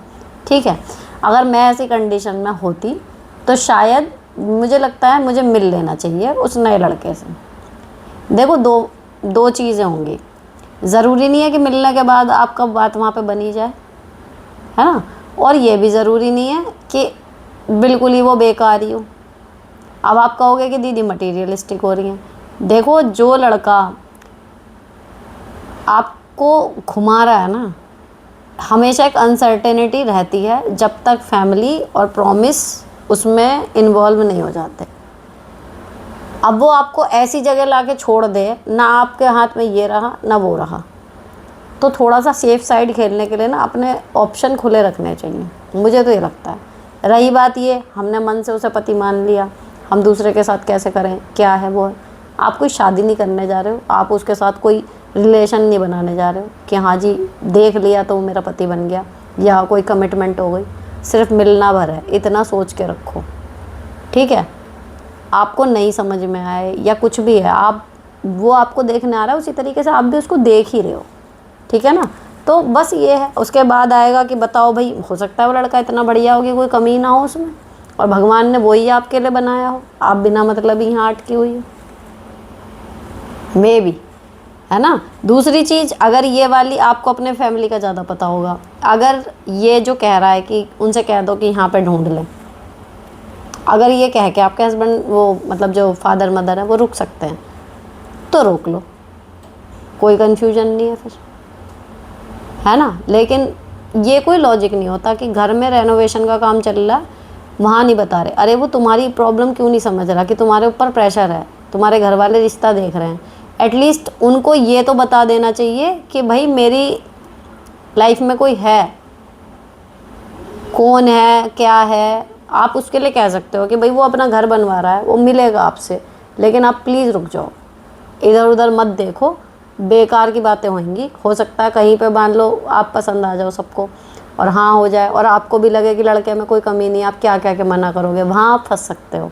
तो एटलीस्ट उस लड़के से ये बोलो कि भाई मेरी लाइफ में कोई है, ये तो मैं बता दूँ, ताकि वो रिश्ता ढूंढने में अपनी एनर्जी ना वेस्ट करें, तो मिल लियो बाद में, है ना। तो ये चीज़ थोड़ी सी स्ट्रिक्टली उस लड़के से भी कहो। और ये कि मैं ये देखूं या वो देखूं, एक बात बताओ, मैंने एक कोट पढ़ा था कि इट्स ऑल अबाउट प्रायोरिटी। जवाब देने वाले चलती बाइक पे भी जवाब दे रहे हैं, और नहीं जवाब देने वाले एसी में बैठ के, ऑफिस में बैठ के रील स्क्रॉल कर रहे हैं एंड तब भी रिप्लाई नहीं कर रहे। It's all about priority. तो यही बात है, घर बन रहा है, कुछ बन रहा है, सब कुछ है। जब मैंने किसी से प्यार किया है, उसके ऊपर कोई चीज़ प्रेशर में है, वो आ रहा है प्रेशर, और मेरी वजह से आ रहा है, तो वो मेरी प्रायोरिटी में नहीं है। और घर क्या रेनोवेशन, वो एक एक टाइल खुद थोड़ी चिपका रहा है, पैसे कमा के उसको देने हैं, वो काम कर देगा। तो तू भाई जिसके लिए घर बनवा रहा उसकी तो देख ले, जाके कि कोई परेशानी तेरी वजह से खड़ी हो रही है, एक तो कुछ तो कमिटमेंट दे। लड़की वाला यहाँ गलत नहीं होता, हमारे यहाँ भी 2-3 लव मैरिजेस हुई हैं कि जी पहले बड़े की करेंगे फिर छोटे की करेंगे। अरे तुम तो अपनी जगह कह रहे हो, लेकिन लड़की वाले के तो ऐसे ऐसे होती रहेगी कि भैया कल को हमारी लड़की का मतलब इसके साथ नाम भी जुड़ गया और फिर इन्होंने ना करी शादी तो फिर क्या होएगा। तो उनको कमिटमेंट चाहिए होता है, तो वो कमिटमेंट आपको भी चाहिए, इसमें आपकी गलती नहीं है। तो उसको ये बोलो कि तुझे मिलना नहीं है, मनाना बनाना क्या, वो तो मैं मनाऊंगी ना, तेरे में कोई कमी नहीं है तो मान तो जाएंगे घर वाले, उन्हें तो शादी करनी है, अगर अच्छा लड़का है तो क्यों मना करेंगे, ठीक है। लेकिन एटलीस्ट ये तो बताने दे कि भाई मेरी लाइफ में कोई है, तुम रिश्ते ना देखो। ये सबसे जो सही ऑप्शन है वो तो ये है कि बता दो घर में। अगर तेरे को इतनी बिजीनेस है, तेरी प्रायोरिटी में हम है ही नहीं, तो एटलीस्ट हमें ये बताने दे इतना कि कोई है, तू है, वो हम बाद में बता लेंगे। और अगर इतना भी नहीं बताना, आपको लग रहा है कि घर वाले बिल्कुल नहीं मानेंगे, उनको लगे पड़े रिश्ते लाने में ये सुन नहीं रहा, तो आप भी रिश्ते देखो, मना करती रहो, ये कर लो। लेकिन उसमें कल को जब यहाँ नेगेटिव मुझे ये लगता है कि अगर आपका कहीं पे हुक है कुछ भी, आप वहाँ पर लगे हो, इस वजह से आप किसी थर्ड पर्सन को बेफालतू में मिलो, बेफालतू में मना करो, मानवता के नाते ये सही नहीं लगता। और जब कल आपको इससे शादी करने का जब मौका आएगा ना, वो सारे यही कह रहे होंगे कि भैया वो लड़की तो वहाँ पहले से सेट थी, बिना मतलब उसके माँ बाप तो नौटंकी कर रहे थे, वो और गलत जाता है। तो या तो बताना और रुको, वेट करो। तो आपके पेरेंट्स की जानकारी में इट्स हाई टाइम कि होना चाहिए, एटलीस्ट वो बेचारे रिश्ते देखने में अपनी एनर्जी ना वेस्ट करें और फालतू में अपनी इमेज ना ख़राब करें। नेक्स्ट, हेलो सुनीता जी, मैं आपके सारे एपिसोड सुनती हूँ, 45 साल की हो गई, अब पता चला घर की पॉलिटिक्स को और बाकी समस्याओं को कैसे सामना करना था, परंतु अब उम्र निकल गई, 25 साल शादी में बर्बाद कर दी। अब आपकी बात सुनकर हौसला मिलता है। होता है दीदी, मैं आपका व्लॉग बहुत देखती हूँ, बहुत कुछ सीखने मिल रहा है। मैं एक न्यू हेयर स्टाइल सीखी, बहुत अच्छा लगता है। आप बहुत बढ़िया काम कर रही हैं, thank you. Thank you so much for all the valuable content you post. It's actually empowering. I am 30-year-old married woman, have a daughter of age 4. I am so ambitious to do a successful career, but for some reasons, I am unable to step out and do job. So I started my tuition classes. I want to teach online as well, but I am confused how to start. Please answer with some suggestion. Lots of love and growth to your family. देखो, जो लोग आपके offline पढ़ने वाले हैं ना, आप उन्हीं के through mouth to mouth convincing करवा सकती हो इस चीज़ की कि भाई अगर कोई बच्चा यहाँ पे नहीं आ सकता तो मैं ऑनलाइन ट्यूशन भी दे दूँगी, उसके चार्जेस अलग होंगे। तो बल्क में नहीं मिलेंगे आपको ऑनलाइन क्लासेस लेने का मौका, लेकिन मिल जाएगा। प्लस आप गूगल पे सर्च कर सकते हो, अगर कोई ऑनलाइन टीचिंग प्लेटफॉर्म आपके आसपास या फिर वहाँ जाके पढ़ाना होता है, तो आपके आसपास अगर कोई ऐसा एकेडमी है जो ऑनलाइन क्लासेस बल्क में दे रहा है, आप उनसे कांटेक्ट कर सकते हो, लेकिन फिर आपको वहाँ पे जाना पड़ेगा। तो अभी छोटे स्तर पे तो आप ऐसे ही शुरू करो। जो मेरी जानकारी में ट्यूटर हैं 2-4, मेनली वो ऑफलाइन पढ़ाते हैं, बट उन्हीं में से जब एक को पढ़ाया, अच्छा पढ़ाया, तो फिर वो और लोग कहते हैं कि अरे हम तो दूर हैं, हम कैसे पढ़ें, तो वो उन लोगों को ऑनलाइन भी पढ़ा देते हैं। ऐसे शुरू होता है। नेक्स्ट, हेलो मैम, आपकी हर वीडियो देखकर आपके लिए रिस्पेक्ट और बढ़ जाती है, you are a gem. Thank you. Sorry Sunita ji, I am a big fan of you. यार ये जो इतने अच्छे अच्छे कमेंट करते हो आप लोग, मिलते नहीं मुझे। जो लोग मिलते हैं सामने से वो तो इतना ठंडा रिएक्शन देते हैं कई बार, मतलब मिले अच्छे भी, जो बहुत ज़्यादा अच्छे से मिले। लेकिन आज भी, अभी पता है, आज मैं जनगणना की ड्यूटी लेने गई थी, तो वहाँ पे भी एक मैडम मिली, वो अपना लगी हुई थी चेंज करवाने में। ये वो परेशान तो है ही हर आदमी, ड्यूटी इतनी बढ़िया। तो वो कहती है आप यूट्यूब पे हो क्या? मैं कहा हाँ हूँ। अच्छा हाँ, मुझे लगता है मैंने आपको देखा है। मैंने कहा अच्छा, पहचान लिया, आप हो ना यूट्यूब पे हो? मैंने कहा हाँ। तो उनके साथ की जो दूसरी थी वो एज अ फ्रेंड्स आया थोड़ा सा, तो वो कहने लगी अच्छा ये बता तेरे कितने फॉलोवर हैं? तो मैंने कहा हाँ, जो मेन ब्लॉगिंग वाला उस पर तो 1 लाख से ऊपर है। अरे शाबाश, ये हो गया, ठीक है। कहती है जो पहले पूछ रही थी, मैंने तो आपको सब्सक्राइब कर रखा है, ऐसे करके। मैंने कहा जी थैंक यू। उसके बाद कुछ नहीं। तो ना कोई कॉम्प्लीमेंट, ना कोई ये कि मुझे मिलके खुशी हुई, ना ये कि जी हाँ मैं देखती हूँ मुझे अच्छे लगते हैं, नथिंग। देखती हूँ, मैंने आपको देखा है, सब्सक्राइब कर रखा है, मैंने आपको बस उतना बोला, एट ख़त्म। तो मैं ये नहीं कहूँगी कि बुरा बिहेव किया। लेकिन जब मैं यहाँ पे पढ़ती हूँ ना इतने अच्छे अच्छे कमेंट्स, तो मुझे लगता है कि हाय ये लोग कभी मिलेंगे सामने से तो कितना अच्छा लगेगा। जिनकी लाइफ में कुछ मेजर चेंजेस आए हैं, जो कहते हैं मेरी वजह से आए हैं, या फिर जो इतना कि भाई एक बार आपसे मिलना है, जो ऐसे ऐसे कमेंट आते हैं ना, सच में मेरा मन करता है कि काश ये लोग मिलें लाइफ में सामने से, तो कितना मज़ा आएगा। और कभी ऐसा कुछ हो, ये मैं ना मैनिफेस्ट करने की कोशिश करती हूँ कि कभी ऐसा कुछ हो कि बड़ा सा हॉल हो, उसमें आप सब लोग हों ऐसे वाले जो इतने प्यारे प्यारे कमेंट्स करते हैं, एंड फिर मैं सबसे एक साथ मिल रही हूँ, तो कितना बढ़िया दिन होगा। ऐसा मेरे को कभी कभी मतलब जागते आंखों का सपना है मेरी, किसी दिन ऐसा मैं मीटअप रख पाऊँ कि हाँ, जिस दिन मेरे सारे फैंस जो बहुत बहुत ज़्यादा मुझे प्यार करते हैं ना, वो लोग स्पेशली, मैं उनको देख पाऊँ, मिल पाऊँ, सबको ज़ोर से झप्पी दे पाऊँ। लेकिन इतने सारे सैकड़ों लोगों में पता नहीं कैसे क्या ही होगा, लेकिन ये मेरा एक दिवा स्वप्न कह सकते हो कि है, कि किसी दिन शायद ऐसा भी होगा। तो मतलब मन करता है जब ऐसे कमेंट देखती हूँ ना कि ये लोग क्यों नहीं मिलते, कितना बढ़िया लगे।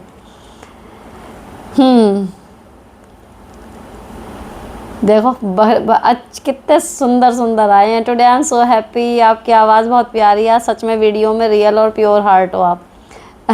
ये संध्या प्रसाद, ये ना एक अभी वो आया है कोलैब एक, उसमें इनका मतलब इन्होंने अभी नई जॉब स्टार्ट करी है, तो इन्होंने उसके थ्रू मेरे को कांटेक्ट करा वहाँ से ईमेल के थ्रू। तो फिर इन्होंने सबसे पहले यही बताया, एंड उनकी आवाज़ ना शिवर कर रही थी जब बात कर रही थी। तो वो कह रही थी कि मैम मैं आपकी फ़ैन हूँ, अब मेरी लाइफ में बड़े चेंजेस आए हैं, मैंने जॉब ज्वाइन कर ली है वो। तो जब कोलैब के लिए आया ना, तो आपके चैनल का नाम, तो मैं एकदम खुश हो गई। तो मैंने सोचा कि मैं मैम से बात करूँगी, तो मैं भी खुश हो गई। बाद में हुई कोलैब की बातें, वो एक आध दिन में आपको इंस्टाग्राम पे मिलेगा इनका प्रोडक्ट जो मैं दिखाऊंगी, बढ़िया प्रोडक्ट था। तो मज़ा आता है वैसे सोच के कि किसी दिन सब मिलेंगे तो कैसा अच्छा लगेगा। चलो जी, आगे अच्छे अच्छे कमेंट हैं आज बहुत सारे, मतलब तारीफ़ें ज़्यादा हैं। चलो next. Hello ma'am, how are you. Ma'am मुझे पूछना था कि हस्बैंड की पूरी फैमिली बुरा बिहेव करे, अब्यूज़ करे, और जब हम स्टैंड लेने लगें तो सारा ब्लेम हम पे ही डाल दें कि तुम यही डिज़र्व करती हो। ज़बरदस्ती करें अपनी बात मनाने के लिए, physically, emotionally, financially and verbally abuse करें तो क्या करें, पुलिस में रिपोर्ट। देखो, एक पागल हो, चार पागल हो, झेले जाते हैं, सारे के सारे पागल हों फिर यह है कि चलो पागल भी समझो, हार्ड टू हैंडल है, अकल नहीं है, अब्यूज़ भी कर रहे हैं, पुलिस में रिपोर्ट करनी चाहिए ऐसे लोगों की। बर्दाश्त करना एक हद तक ही सही है, वरना नहीं। नेक्स्ट, मुझे एक टाइम पर रीडिंग बहुत अच्छी लगती थी, अब एस्ट्रोलॉजी, स्पिरिचुअल प्रैक्टिसेस, कभी गार्डनिंग, कभी सोशल सर्विस, कभी एडवोकेसी अच्छा लगता है। समझ में नहीं आ रहा कि मेरे लाइफ का रियल एम क्या है, क्लैरिटी नहीं मिल रही, क्या करूं, कौन सा स्टेप लूं कि लाइफ का एम पता चले। प्लीज़ सजेस्ट सुनीता जी, मैं इंतज़ार करूंगी आप क्या रिप्लाई करती हैं। थैंक्स। आपने जितने भी काम बताए हैं ना, देखो, astrology, spiritual practice, gardening, social service और एडवोकेसी, इसमें से एडवोकेसी थोड़ा सा बड़ा है कि उसको आप फुल टाइम जॉब के तौर पे देख सकते हो, लेकिन बाकी के सारे काम एक साथ हो सकते हैं। आपको ज़रूरत ही नहीं है चुनने की, करो मल्टीटास्किंग, थोड़ा टाइम ही तो मैनेज करना पड़ेगा, लेकिन हो जाएगी। बस ये जो इतनी सारी चीज़ें हैं ना, अगर इनमें आपकी एक्सपर्टाइज नहीं है अभी, तो उसमें ये करो कि एक टाइम पे पहले एक में महारत हासिल कर लो, फिर दूसरे में, फिर तीसरे में। इसमें कोई बुराई नहीं है, मल्टीटास्किंग करो, बनो चतुर्भुज, अष्टभुज जैसे मैं हूँ। नेक्स्ट।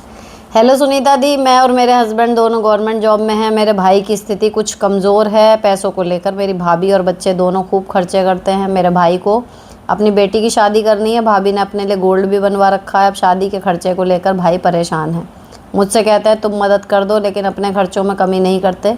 हालांकि मैं उनकी मदद करना चाहती हूँ, लेकिन उनको बताना नहीं चाहती। भाई मुझसे कहते हैं कि तू कितना पैसा दे सकती है, मैंने मना कर दिया। अब भाई और भाभी को बुरा लग रहा है, मुझे क्या करना चाहिए सुनीता जी। अब तो आपने मना कर दिया, जितना उन्हें बुरा लगना था वो लग गया। अब शादी में आप करना तो है ही, आप कह रही हो ना मैं करूँगी तो हुई, लेकिन बता नहीं रही। जब शादी होएगी कर लेना दो ना, अपने दम पे खड़ा हो लेने दो, जब लगे कि ज़रूरत है दे देना। बाकी आप जो बुरा लगना उसका आप कुछ नहीं कर सकती, लगने दो बुरा, गलत तो है ही जो वो कर रहे हैं। नेक्स्ट मैम, मेरी सास बहुत टॉक्सिक है। मेरी मौसी की बेटी की सगाई थी 1 मंथ पहले। मेरे मौसा जी ने उनको फ़ोन करके आने को बोला, वो नहीं गई मेरे साथ। अब मेरी सास के भाई की बेटी की शादी का फंक्शन है, मेहंदी छाछ भात, तो मुझे जाना चाहिए क्या? वहाँ सब लोग ताने मारते हैं, मेरा मन नहीं करता सास की रिश्तेदारी में जाने का, मैं क्या करूँ? मत जाओ, आपके पापा चले जाएंगे। आपके पापा क्यों, मतलब आपके ससुर और पति जाएं, अगर आपको अनबेरेबल है तो।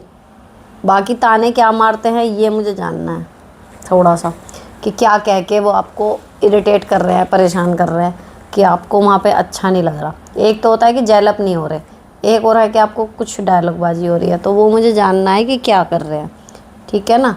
अब वो गए थे जो कह के आपके मामा मौसा जी, अब मौसा जी ने उन्हें कहा, वो नहीं गई साथ में, तो क्या आपके मैके वालों को उनको बहुत ज़्यादा फ़र्क पड़ा कि अरे इसकी सास नहीं आई? क्योंकि देखो कह तो देता ही है आदमी, घर के बड़े हैं, नहीं पूछा अपमान हो जाएगा, लेकिन एक्चुअली उनके आने ना आने से कोई फ़र्क पड़ जाता, कुछ पड़ता नहीं शादी में। हमारी लड़की आ गई, बहुत हुआ, दामाद आ गया, उसके बच्चे आ गए, उतने का ही आदमी सम्मान कर पाता है ना। तो अगर वहाँ पे कोई सीन हुआ उनके ना जाने से, तो इस बात को दिल से लगाओ। बाकी नॉर्मल सी बात है, नहीं गई ठीक है, रहती वहाँ पे भी टिर टिर करती, ठीक है ना। तो आप अपना अपने अच्छे से शादी इंजॉय करे आई, और अगर बहुत ज़्यादा यहाँ पे भी ताना कसी ना हो, यहाँ पे भी जाओ, शादी इंजॉय करो। मेरे को तो शादी में जाना बहुत बढ़िया लगता है। कोई मुंह बनाए, बनाने दो। 8 लोग मुंह बना रहे हैं, 16 लोग देख के खुश हो रहे हैं, सबसे ज़्यादा खुश हम हो रहे हैं, तैयार होके बढ़िया खाना मिल रहा है, डांस कर रहे हैं, मज़े कर रहे हैं, फ़ोटो खींच रहे हैं। तो शादी में जाने का मौका मुझे तो लगता नहीं भाई कभी भी छोड़ो, मज़े करो, जाके खूब इंजॉय करो, चाहे शादी कहीं की भी हो। नेक्स्ट, हेलो, मेरी शादी को 5 साल हो चुके हैं। शादी के शुरू में मेरे पति के मन में शक बैठ गया। मेरे लड़कों से नॉर्मल चैट्स वगैरह थी रैंडमली, फिर परिवार ने बीच में आके सब ठीक कर पर वो शक्की हो गए और मुझसे बात बिल्कुल कम हो गई। फिर बीच बीच में एक बार फाइट हुई, मुझसे सब ठीक करना था तो बात कर, वो अब करने से भगता था। अब 3 साल से पीहर में हूँ। एक दिन उसने फ़ोन नहीं किया, मैंने भी नहीं किया, और फिर घर वालों ने काउंसलिंग करवाई। स्पेलिंग यार देख के लिखे करो, समझ में आधी बात आती है, आधी गड़बड़ भी हो जाती है कई बार। बोलते हैं म्यूचुअल डिवोर्स ले लो, वो भी अपनी जिम्मेदारियों से भाग रहा है, मामला कोर्ट में जाने वाला है, क्या करूं? बड़ा आदमी है और वहमी है, उसके घर वाले भी उसके साथ हैं। हमारे आज तक शादी तोड़ने जैसा कुछ नहीं हुआ, मेरा विवाह लगातार गिरता जा रहा है, विश्वास। देखो बड़ा आदमी है या कुछ भी है, चाहे पैसे थोड़े कम भी हों, लेकिन शक्की हस्बैंड के साथ कितनी परेशानी होती है, इसको लेके कई बार यहाँ पर क्वेश्चन आते हैं। और जब एक बात ख़त्म हो गई, डिवोर्स तक पहुँच गई, तो मेरे ख्याल से अब आप उसको वापस खींचने की कोशिश ना ही करो तो ज़्यादा अच्छा। और जो वो चैट्स थी या कुछ भी थी, अगर वो ठीक ठाक थी, वास्तव में नॉर्मल, वो ही ओवर रिएक्ट कर रहे हैं, तो निकल जाओ। क्योंकि अब ये है, कल को कुछ और होगा, परसों कुछ और होगा। अभी आपके पास इस शादी से निकलने का मौका है, आगे वो भी नहीं होगा। अभी घर वाले जैसे भी हैं खड़े ही हैं ना। और रही बात है कि अभी तक किसी का नहीं हुआ, तो भैया हर एक की किस्मत होती है, और हर चीज़ कभी ना कभी पहली बार होती ही है। अगर परेशानी है और लाइफ मौका दे रही है निकलने का, तो निकलो। नेक्स्ट, हेलो दी, पहले आंगनवाड़ी वर्कर थी, अब बेसिक में टीचर हूँ। मेरी शादी को 9 साल हो गए। पहले मेरे ससुराल वालों ने बहुत परेशान किया, अब थोड़ा ठीक रहती थी। पहले कोई झगड़ा होता था तो सासू माँ बोलती थी घर से चली जाओ, रेंट पर रहो। अब झगड़ा होता है तो मेरा मन करता है रेंट पर रह लूँ, पर अब सास कहती है तुम कहाँ जाओगी, ऐसे नहीं जाया जाता। सिस्टर इन लॉज शादी भी फरवरी 2027 में है। मुझे समझ नहीं आ रहा सच में बदल गई है या ड्रामा कर रही है। अब मुझे इन लोगों से बात करके कभी कभी बहुत ज़्यादा गुस्सा आता है, पुरानी बातें याद आती हैं। मुझे समझ नहीं आ रहा क्या करूं जो कम से कम गॉड की नज़र में सही रहूं। देखो अगर ऐसा नहीं है, नौकरी के बाद ना बहुत फ़र्क पड़ जाता है। शायद पिछले एपिसोड में भी ये बात हुई थी कि पैसा भगवान नहीं है, लेकिन भगवान से कम भी नहीं है। तो आप पहले आंगनवाड़ी थी, उतनी सैलरी थी, अब आप बेसिक में टीचर हो, फ़र्क है ना। तो मे बी चाहे पैसों की वजह से ही है, लेकिन वो एक्चुअल में बदल गई हैं, उनका जो मतलब स्टैंड है आपकी तरफ वो चेंज हो गया। तो अब इसको सच मान के चलो कि हाँ ठीक है वो बदल गई, लेकिन रीज़न पैसा ही है, ये भी मान के चलना। नेक्स्ट, हेलो दी, मैं गवर्नमेंट टीचर हूँ, मेरी 2 बेटियाँ हैं, 5 साल और 10 साल की। मैं अकेले अपनी बेटियों के साथ रहती हूँ, विडो हूँ, मेरी एज 35 है। अब मैं दूसरी शादी नहीं करना चाहती क्योंकि मुझसे अब दूसरों की सेवा नहीं हो पाएगी। मेरा किसी से कोई कनेक्शन नहीं, ना ससुराल ना मायके। जो थोड़ा बहुत है वो भी तभी अटैच रहेंगे जब मैं उन्हें कुछ देती रहूँ, अदरवाइज़ कोई प्यार नहीं करता। मैं अकेलेपन से अंदर ही अंदर डिप्रेशन में जा रही हूँ। देखो, डिप्रेशन में मत जाओ। आप अकेले रहना, आप कह रहे हो मेरे से किसी की सेवा नहीं होएगी, अब मेरा कोई कनेक्शन नहीं, ये आप अपना ना ग्रेसफुली लो कि ये मेरा डिसीजन है, मैं अकेले रह रही हूँ। और आज की दुनिया में हम कितना अकेला फील कर सकते हैं ये हमारे ऊपर है। अगर आप थोड़ा सा सोच बदल लो तो अकेले में ही ज़्यादा मज़ा है, और फिर दुनिया पूरी आपकी। आप मुट्ठी भर लोगों से जुड़ के बाकी दुनिया से कट जाओ, इसकी बजाय आप अपने आप में रहना सीख लो, फिर पूरी दुनिया आपकी हो जाती है। मुझे तो ये लग रहा है अब मुझे कहीं जाने से पहले ये नहीं सोचना पड़ता कि मेरे साथ का कोई है या नहीं है। ऐसा लगता है सारी दुनिया ही मेरी है। जहाँ मैं खड़ी हो जाऊँगी वहाँ मेरे जानने वाले मिल जाते हैं। टीचर्स में, यहाँ सब्सक्राइबर की बात नहीं कर रही मैं, तो टीचर्स में, शिक्षा मित्रों में, ऑफिस के लोगों में, सब जानते हैं। मतलब मुझे किसी से ये नहीं देखना पड़ेगा कि अरे मैं इससे बात करूँ नहीं करूँ, या मैं इससे कैसे ही बात कर लूँ, इससे तो मेरी कभी हाय हेलो नहीं है। मेरी सबसे हाय हेलो है। बात वो है, लेकिन हॉट रिलेशन जिसे कहते हैं ना, कि मैंने कह दिया तो वो बात नहीं काटेंगे, वो वाला आपका नहीं बन पाएगा। ये मैं मानती हूँ, ये कमी है इस वाले पैटर्न में। लेकिन अनएक्सपेक्टेड लोग आपकी मदद भी कर देंगे कई बार, ये इसकी खूबी है इस पैटर्न की। आप एक्सपेक्ट किसी से कुछ कर ही नहीं रहे क्योंकि आपका इतना ज़्यादा बड़ा गहरा बॉन्ड किसी से भी नहीं है, लेकिन अनएक्सपेक्टेड तरीके से आपके पास मदद आएगी क्योंकि आपका सर्कल इतना बड़ा हो गया है ना। और सबके ऊपर फिर भगवान, तो आप कभी अकेले नहीं हो। भगवान तो हमेशा सबके साथ है। मैं बहुत कर्म कांड से पूजा नहीं करती, लेकिन जो करते हैं ना, मैंने देखा कि उनको भी ये भरोसा पता नहीं क्यों नहीं होता भगवान पे। भगवान आपको ना कभी अकेला छोड़ते हैं, ना कभी वो आपसे गुस्सा होते हैं, ना कभी वो आपकी किसी चीज़ में मतलब ये कसर नहीं छोड़ेंगे कि हाँ आप कहोगे भगवान ऐसा क्यों कर दिया तुमने।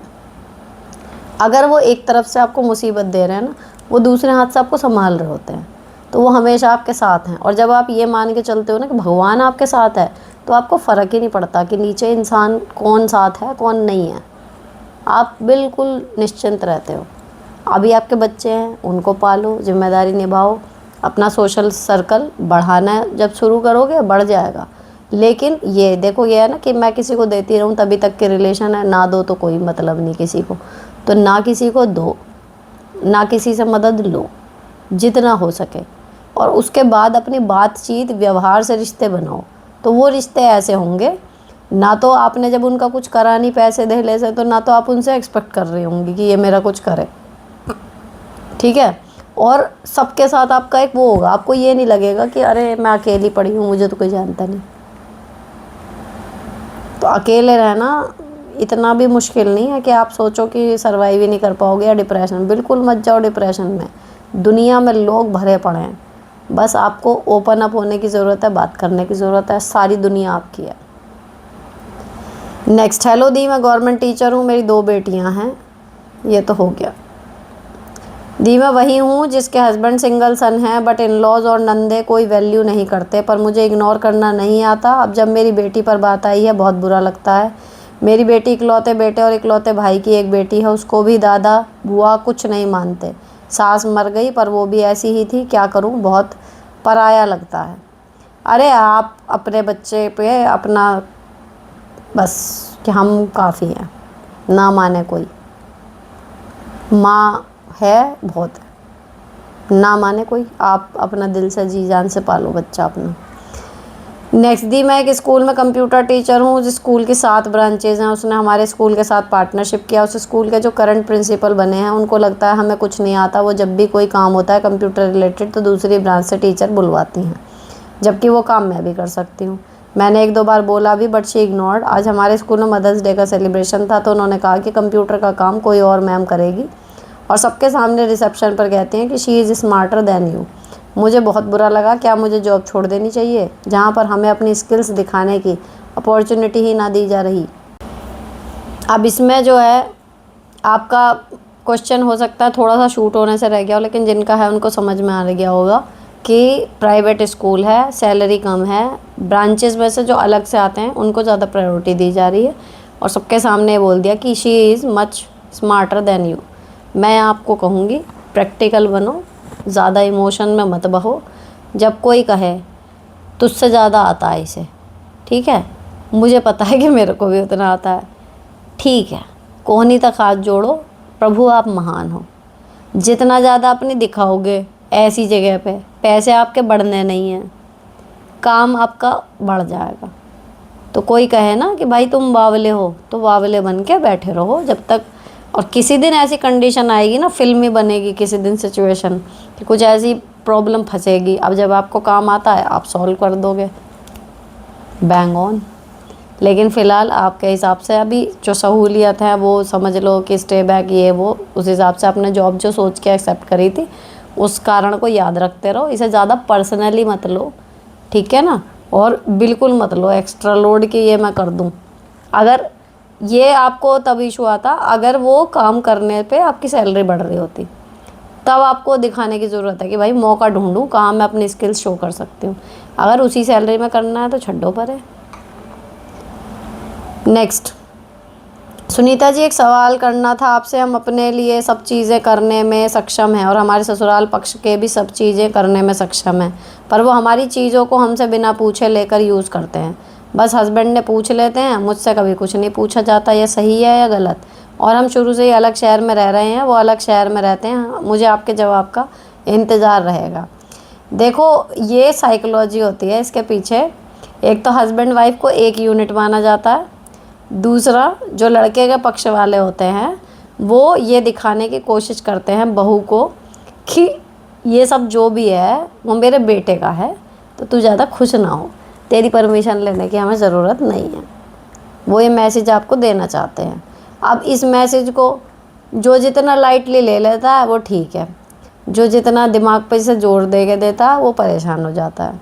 ठीक, अब मान लो मेरे हस्बैंड से कोई पूछे कि भाई गाड़ी ले जाएं क्या, और मेरे हस्बैंड मुझसे बिना पूछे हाँ करिए हैं, मुझे कोई फ़र्क नहीं पड़ेगा। लेकिन अब कोई मेरे हस्बैंड से पूछे सुनीता की ज्वेलरी ला के दे दे, और मेरे हस्बैंड मुझसे बिना पूछे दिए हैं, कोई मतलब ही नहीं ऐसा हो जाए, है ना। लेके तो घर से ही जाएगा, और अगर मेरे पीछे भी ले गया तो भी मैं तमाशा कर दूँगी कि भैया ये मेरी चीज़ थी। या मेरे कपड़े हैं, कोई कहे कि जी मेरे हस्बैंड से पूछ के ले जाऊँ भाभी का लहंगा या कुछ और, कैसे ले जाएगा भाई, है ना। तो ये एक वो होती है स्ट्रैटेजी, ये दिखाने की कि भाई ये घर हमारे बेटे का है या ये चीज़ हमारे बेटे की मालिकाना हक है, तो कुछ नहीं है। वो आपको दिखाना चाहते हैं नीचा। तो अगर वो ऐसा सोच के खुश हो रहे हैं तो उनको खुश हो लेने दो। आपको एक्चुअल में पता है कि कितना अधिकार आपका है, आपका नहीं है।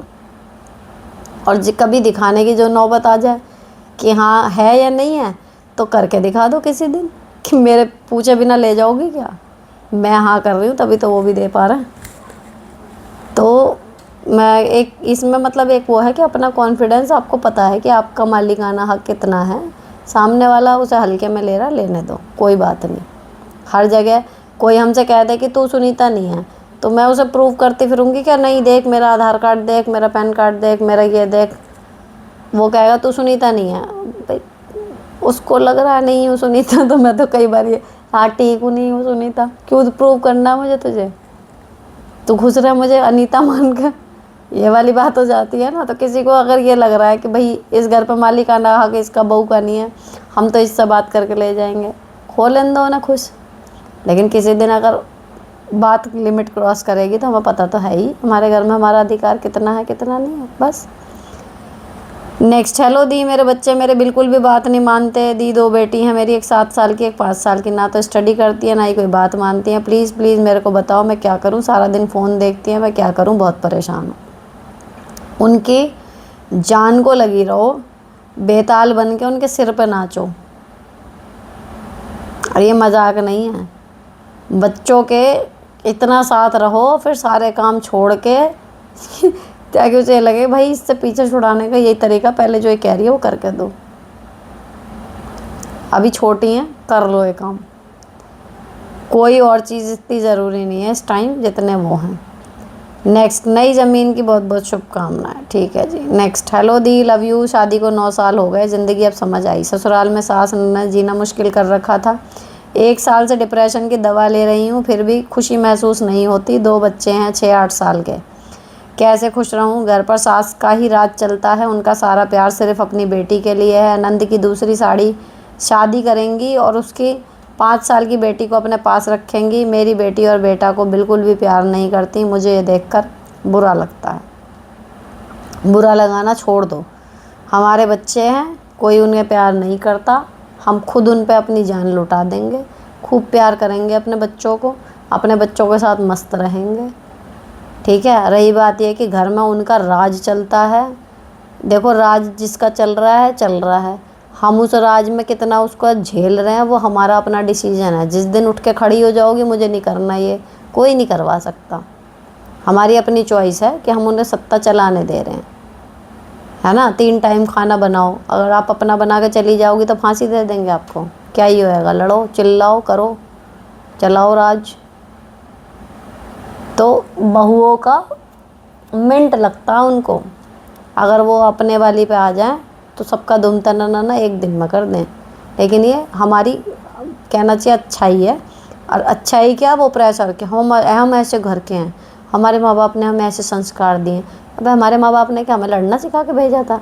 लेकिन अपने लिए तुम्हारी कोई ऐसी तैसी कर रहा है, तुम्हें बिना मतलब तुम्हारा मतलब पंचिंग बैग बना रखा है, मैट की तरह तुम पर कोई भी अपनी गंदगी पोंछ के चला जाएगा, अपना गुस्सा उतार के चला जाएगा। तुम झेल रहे हो क्योंकि हमारे संस्कार हैं। अबे संस्कारों में ये भी तो सिखाया था कि अपना आत्मसम्मान बचाओ, इंसान हो तुम, ये भी तो बताया था। बेटे बेटी एक समान, माँ बाप ने बेटे के बराबर अपनी बेटी को प्यार दे के बड़ा करा, हर चीज़ में सब बराबरी करनी सिखाई। वो सब कहाँ गया, वो भी तो संस्कार दे के भेजते हैं। तो इतना ना वो मत लो कि इनका राज चलता है। राज तो राजाओं के रहे ही नहीं, सास के कहाँ से रहेंगे। ये आप हो जो उनके राज को एक्सेप्ट कर रहे हो, इसलिए राज चल रहा। जिस दिन विद्रोह शुरू हो गया तो अंग्रेजों का भी भगा दिया था, तो सास क्या है। इतना लोड ना लो। जो करना है ना आपको, एग्जैक्टली क्या करना चाहती हो वो अपने मन को टटोलो और वो करो, फिर देखो क्या होता है। ये जो गुलामी है ना, ये हमारे दिमाग में ज़्यादा है, एक्चुअल में उतनी होती नहीं। नेक्स्ट, पूछा दी मैंने अपनी सास से कि हमारा नाम क्यों नहीं लिया जब हम दोनों हस्बैंड वाइफ आपकी सेवा कर रहे थे टाइफाइड में। तो उन्होंने कहा कि क्या तुम एहसान कर रही हो, हम लोगों ने भी तो बहुत किया है अपनी सास के। एंड अपना महिमा मंडन करने लगी एंड बोला कि करके औकात दी मीन्स जता दी तो उसे अच्छा नहीं करती, आगे से मत करना, मैं लूँगी भी नहीं कभी तुम लोगों से कुछ। जबकि मैंने बहुत पोलाइटली पूछा था। अरे देखो, इसमें भी तुम्हारा ही फ़ायदा है, अपनी गलती को गलती नहीं माना उन्होंने। अब आगे से मैं तुमसे कुछ नहीं लूँगी, अब इसी पे टिके रहना। अच्छा है कुछ ना ले, कई दिन की राड़ कटी। नेक्स्ट, कई बार परिवार के ही टॉक्सिक लोगों से चाहकर भी नहीं बिगाड़ पाते, क्योंकि सुख दुख में ज़रूरत पड़ती है उनकी तो नहीं कह पाते अपनी बात या इग्नोर नहीं कर पाते। बट उन्हें खुद ये एहसास होना चाहिए कि उन्हें भी सुख दुख में ज़रूरत पड़ सकती है, बीमारी में ज़रूरत पड़ सकती है, और अपना मिलनसार बिहेवियर रखना चाहिए। फालतू का ड्रामा, बकवास या टॉर्चर नहीं। ऐसे मूर्ख लोग परिवार या पड़ोस में ही पाए जाते हैं। सही है आपकी राय। नेक्स्ट, हेलो, 2 दिन मैं अपनी सास के साथ रहती हूँ, हमारे गाय भैंस हैं। मेरी सास पहले मुझे 2 किलो दूध सुबह 2 किलो तो शाम को देती थी, और वो ऐसे ही मेरी जेठानी को देती है जो कि सेपरेट रहती है। हम ऊपर नीचे रहते हैं। एक दिन मुझे पता चला मेरी सास मुझे कम दूध देती है, उसको ज़्यादा दूध देती है। तो मैं अपनी जेठानी के सामने बात बोल दी और उससे वह बुरी तरह छूट गई। उसने मुझे ताना मारा, तू तो छोटी सोच की है, ऊँची सोच है। मैंने कहा क्यों, मेरा हक नहीं बनता, मैं तो साथ में रहती हूँ, तुम तो फिर भी अलग रहती हो। फिर यही बात मैंने अपनी सास को भी बोली, आप हम दोनों में भेदभाव क्यों कर रही हो। उसके बाद मुझे ठीक से प्रॉपर दूध देने लगी। पर इस बात को मेरी जेठानी ने मुझसे बहुत ज़्यादा झगड़ा किया। मैंने कहा मैं तो अपनी सास से कह रही थी, मैं तुमको थोड़ी ना सुना रही थी, तुमने सुन ली। वह मुझसे कह रही है तू पढ़ी लिखी है, तेरे को दिमाग है, तेरी सोच कैसी है। दीदी वह बस सोचती है कि सब कुछ मेरे पति का, मेरे बच्चों के लिए कर, सास ससुर इस छोटी के लिए कुछ भी ना करें, इसलिए वह ऐसी बातें करती है। उसके बच्चे जवान हो रहे हैं, 22 साल के हैं, अभी भी वह ऐसी हरकतें करती है। मैंने उसे अच्छी तरह सुना दी, अब मेरा उससे बिल्कुल भी बात करने का मन नहीं करता। क्या दीदी, मेरी सास अक्सर ऐसी हरकतें करती है, आज भी उसी को भाव देती है और मैं साथ में रहती हूँ। मेरी जेठानी ने ये भी कहा था कि तुम मुझे दबाने की कोशिश कर रही है, मैंने उसे सुना दिया तो तुम मुझे दबाओगी कि अपने नीचे दीदी वह मुझसे 10 साल बड़ी है और आप झाड़ती है। मैंने दीदी 14 साल उसका बहुत सहन किया, अब मैं इसे सहन नहीं कर रही। ठीक है। इतनी बड़ी कहानी के बाद मेरा ठीक है, लेकिन और कुछ है नहीं ना इसमें कहने को, मतलब ठीक है, सही कह दिया। और उसके बाद आपकी सास ने भी अपनी गलती सुधार ली कि भाई दोनों को बराबर देने लगी, लेकिन झुकाव जो है वो बड़ी की तरफ है, तो उसका देखो आप कुछ कर नहीं सकते। एक तरफा प्यार वाली बात होती है, जिसकी तरफ है उसी की तरफ है। और इससे पिछला क्वेश्चन भी जो था ना, उसकी कहानी जिसको ना पता हो, बीमारी में, प्रेगनेंसी में, एक तरफ ये कुछ खाना खिला रही हैं और शायद पति पैर दबा रहे हैं, और सास जो है बहुत बूढ़ी, वो फ़ोन पे ना अपनी बहन को जो है वो बड़ी बेटा बहू का गुणगान कर रही है, और जो अभी एट प्रेजेंट फ़ोन कॉल चल रही है उस टाइम पे उसके दोनों बैठ के सेवा कर रहे हैं ना, उनका जिक्र नहीं कर रही हैं। और उन्होंने जब कहा कि भैया तुमने क्यों नहीं लिया, तो उन्होंने तू तो कह कर जता रही है ये वो, अब तो तुम्हारा लूँगी नहीं मैं नाम ना कुछ और काम। ऐसे ऐसे केस हैं, तो उसको आप बदल नहीं सकते। लेकिन आप अपना देखो कि भाई मेरा टॉर्चर कैसे कम हो सकता है। तो आपने उन्हें कह दिया, उनका धूम तन्ना हो गया, थोड़ा सा उनका सिंहासन सा हिला, इधर सास को अपनी गलती का हो गया कि भैया ऊंच नीच करूँगी तो ये बोलेगी। अब शांत हो जाओ बस। नेक्स्ट दी मैं वही हूँ जिसकी सास परेशान करती है, मुझसे लड़ाई की है तो मैंने सुना दिया। जेठ जेठानी भी सुनकर ऊपर से आ गए, उनके सामने मेरी बहुत बेइज्जती की, अलग से रोटी कहती है। मैंने वो भी बनानी शुरू कर दी। अब नया ड्रामा शुरू किया, रात को खिचड़ी बना ली। खुद 2 दिन मैं कुछ नहीं बोली, उनको बोली है मुझे खिचड़ी नहीं बना के देती। बेटी हो उसमें है, उसको फ़ोन पे बोला कि शाम को 6 बजे फ़ोन करना, मंदिर जाती है। शाम को वह 6 बजे फ्री होती है।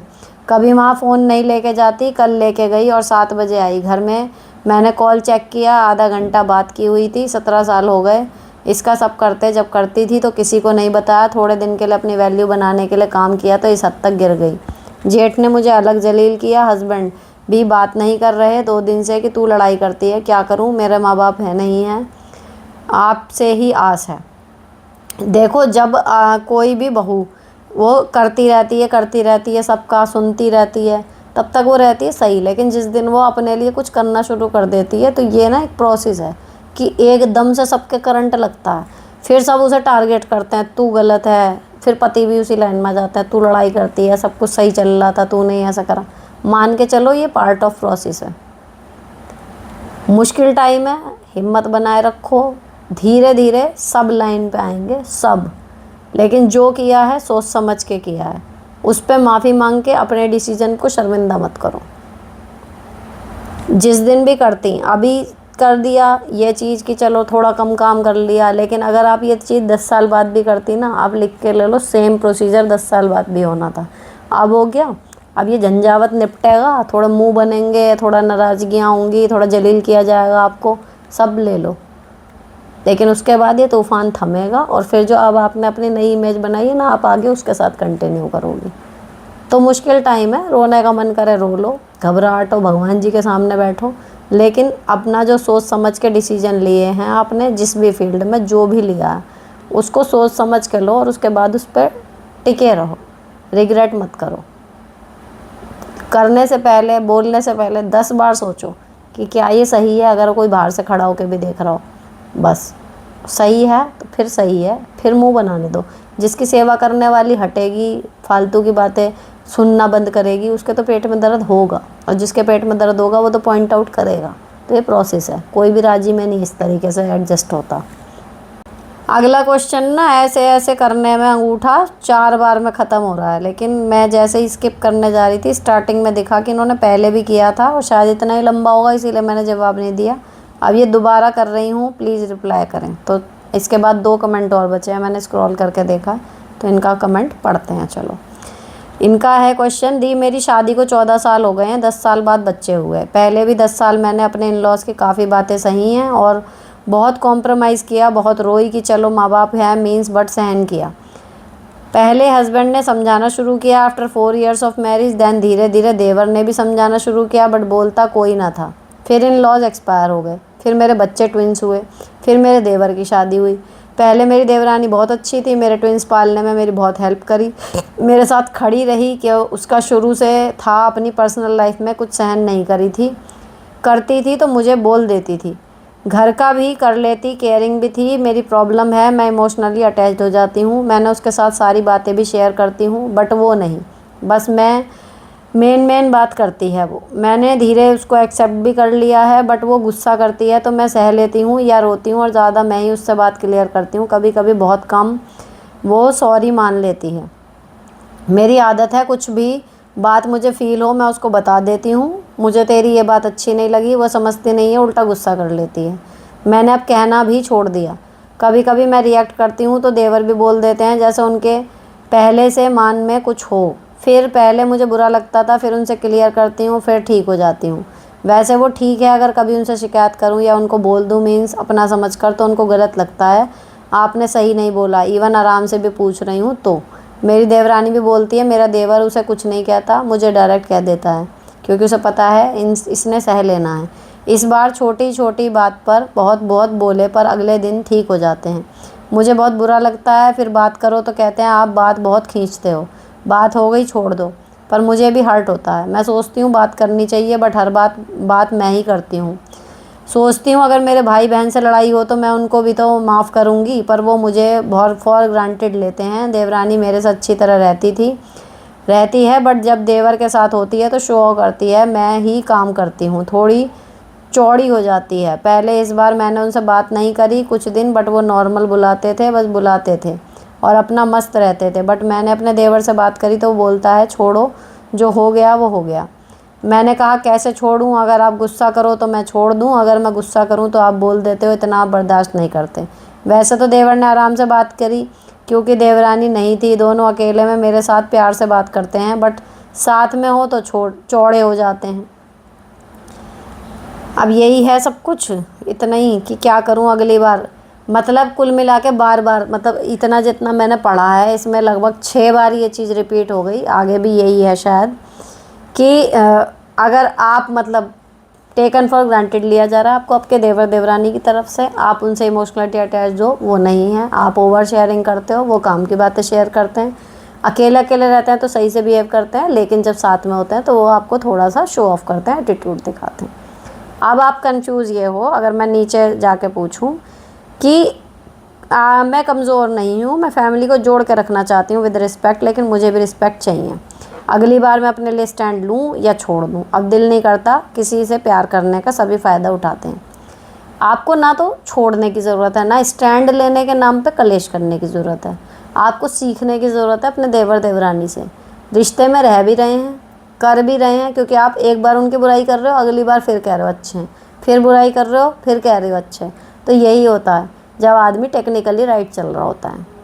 आपको उनसे सीखने की ज़रूरत है, वैसा ही बनने की ज़रूरत है कि आप थोड़ा सा रिश्ते में अपना टाइम एनर्जी दे रहे हो, लेकिन थोड़ा ही दे रहे हो, इतना ज़्यादा आप इमोशनली घुसो मत। कुछ भी हुआ है तो देवरानी ही। और दूसरी चीज़, किसी से भी, मैं तो कहूँ अपने माता पिता भाई बहन, एक एज के बाद आप किसी से भी ज़्यादा शेयर करोगे बात कुछ भी, तो आप कहीं ना कहीं हल्के पड़ते हो। अपनी बातें जितनी अपने तक रखोगे उतना आप वजनी रहेगी आपकी पर्सनैलिटी, ठीक है। तो आपको उसको देखो, जो देवरानी है ना, बिल्कुल वैसे ही बनने की ज़रूरत है बस, और कुछ नहीं। कोई स्टैंड नहीं लेना है, कोई कुछ नहीं करना है, घर में कलेश, जस्ट चिल, लाइट लो चीज़ों को। फालतू अटैचमेंट, अपने पति और अपने बच्चे, इनमें ही अटैचमेंट बहुत खर्च हो जाता, उन्हीं में रख लो। देवर देवरानी नंद नंदोई, उनसे ये सेकंड घेरा होता है। मैं हमेशा कहती हूँ प्रायोरिटी का ना मेरा चार्ट है दिमाग में हमेशा, या फिर आप गोल बनाओ तो ऐसे, तो सेंटर में मेरे पति बच्चे, उसके बाद अगला घेरा आता है जो सबसे क्लोजेस्ट है, तो मैं कहूँगी कि मैं वहाँ पर प्रियंका को रखती हूँ, है ना। इस तरीके से मेरे भैया हैं, मेरी दीदी के बच्चे हैं, उस तरीके से, इस तरीके से आप अपना दिमाग में प्रायोरिटी सेट करो। तो जो आपका जो बिल्कुल ज़ोर से अटैचमेंट वाला जोन है वो आपके पति और आपके बच्चे हैं, बाकी सब उससे बाहर हैं। इतना मत अटैच हो, आगे जाके उनके अपना परिवार भी होगा, अलग भी हो गया आप लोग, कंपटीशन भी होता है देवरानी जेठानी में, कई बार शुरू हो जाता है, तो इतना ज़्यादा क्यों जुड़ रहे हो, नॉर्मल रहो, तो कहते नहीं ज़्यादा मीठे में कीड़े पड़ जाते हैं, बस वो हो रहा आपके साथ। तो नॉर्मल रहना सीख लो, आपकी प्रॉब्लम सॉल्व। ना फालतू इमोशनल हो, ना फालतू लड़ो। नेक्स्ट, दीदी आप अब इतने अपने से लगते हो कि जिसने नेगेटिव कमेंट किया था वो पर्सनल सा लगा तो दे दिया, उसको भी अच्छा सा रिप्लाई, अब अच्छा लग रहा है। मेरी बड़ी बहन नहीं है, मैं आपको हमेशा एक बड़ी बहन मानती हूँ, मेंटोर के रूप में देखा। आपको कोई कुछ बोल जाए बर्दाश्त नहीं होता। Thank you. लेकिन मुझे बड़ा लगा था कि ये कह के चला गया, किसी ने देखा नहीं क्या। मेरा बड़ा मन चौड़ा हो जाता है जब मेरे से पहले किसी हेट कमेंट का आप लोग ही लंका लगा देते हो, तो मैं बड़ी खुश से हो जाती हूँ। उसे मैं डिलीट भी नहीं करती फिर, नहीं तो मैं डिलीट ही कर देती हूँ, क्योंकि क्यों जितनी बार वो मेरी आंखों के सामने आएगा फिर उतनी बार गुस्सा या फिर अपसेट होंगी। भाई मेरे बारे में कोई बुरा कहेगा तो सुन के अच्छा तो लगेगा नहीं ऑब्वियसली, तो मैं तो डिलीट ही कर देती हूँ फिर जब मेरी निगाह में आता है कि अरे छोड़ के तो बकवास कर रहा है ना। तो लेकिन जब आप लोग उसकी लगा देते हो ना क्लास, फिर मैं उसे डिलीट नहीं करती, फिर मुझे मज़ा आता है। अगर वो जितनी बार भी कमेंट मेरे सामने आएगा तो मैं पढ़ के खुश होती हूँ कि देखो जी इसकी मेरे तो सब्सक्राइबर ने बढ़िया लगा दी। लेकिन फिर मैं बार बार उसे भी नहीं खैर पलट के जाती, पर होता है मेरे को तो लगता है। लेकिन यूट्यूब के जितना एल्गोरिदम है उस हिसाब से बहुत कम हेटर्स हैं फिर भी। वरना कमेंट सेक्शन खोल के पढ़ो, लोग ट्रोल हुए पड़े हैं। या कभी आता है कि 3-4 एपिसोड में, इसमें तो शायद दूसरा ही है ये, लेकिन लिव लाइव इजी पे इतने आते हैं, उसमें भी यही है कि कभी 4-5 में कोई एक आध आ गया ऐसा कमेंट, तो अब नहीं आते। शुरू में जब ज़्यादा वायरल हो रहा था तब थे, कोई कुछ कह रहा, कोई कुछ कह रहा। Next, the I lost my child after 2 days of delivery. मेरी नंद ने उस टाइम बहुत तंग किया, देन मेरे पति और मैंने उससे हर रिश्ता ख़त्म कर दिया था। अब वो हस्बैंड को मैनिपुलेट करके वापस रिश्ता जोड़ना चाहती है। मैं फिर इस टाइम को जो हुआ नहीं भूल सकती, क्या करूं? हस्बैंड उसे घर बुलाना चाहते हैं, मैं क्या करूं? देखो, कुछ बुरी यादें ऐसी होती हैं कि उनको भुलाना मुश्किल होता है, लेकिन जब तक उसको भुला के आगे बढ़ नहीं जाओगे ना, वो आपके दिल पे एक बोझ रहेगा। तो मे बी, और दूसरी चीज़ ये, आप एक माँ हैं, आप उस चीज़ को नहीं भूल पा रही, लेकिन आपके हस्बैंड शायद उस चीज़ से ओवरकम कर गए, तो पहले वाली बात बिल्कुल नहीं रहेगी। लेकिन आप अपने हस्बैंड के साथ अपना रिलेशन ठीक रखने, और दूसरा अपने आप को इस गिल्ट से, इस बंधन से, इस गुस्से से फ्री करने के उद्देश्य से अगर देखो तो आप आने दो और लिख के ले लो, पहले जैसा रिश्ता तो नहीं रहेगा। और अगर पहले वाली ज़रा सी भी वो आए ना, तो इतना सा भी मत सोचना बैंड बजाने में या हस्बैंड को उन्हीं के सामने बोलने में कि देखो फिर वही तमाशे शुरू कर दिए इसने, वहीं आड़े हाथों ले लेना। बढ़ने ही नहीं दोगे अब आप इस बार, लेकिन आने देना ही नहीं है। वो कहीं ना कहीं आप नेगेटिव हो जाओगे उसमें, आने दो, देखो क्या होता है। ठीक है, तो ये था एपिसोड 201, जिसमें ढेर सारे क्वेश्चन थे। और आज मैं बड़ा पता नहीं क्यों मतलब चिल मोड में बैठी हुई, क्या शायद एपिसोड बहुत लंबा होने वाला होगा। अपनी भी ढेरों बातें मैंने कर ली, और जनगणना की वजह से मेरा दिमाग की ढही हुई पड़ी है, सही बताऊँ तो। ड्यूटी लेटर ले रही थी ना, मेरे हाथ ऐसे ऐसे, पता नहीं क्यों आज पहली बार कोई ड्यूटी लेते हुए मेरे को घबराहट हो रही थी, ऐसा लग रहा था हाथ कांप रहे हैं, बहुत बुरा लग रहा था। और दूसरा पता क्यों बुरा लगा, मेन बताऊंगी लिव लाइफ इजी वाले में बताऊंगी। तो ये वाला यहाँ पर ख़त्म होता है।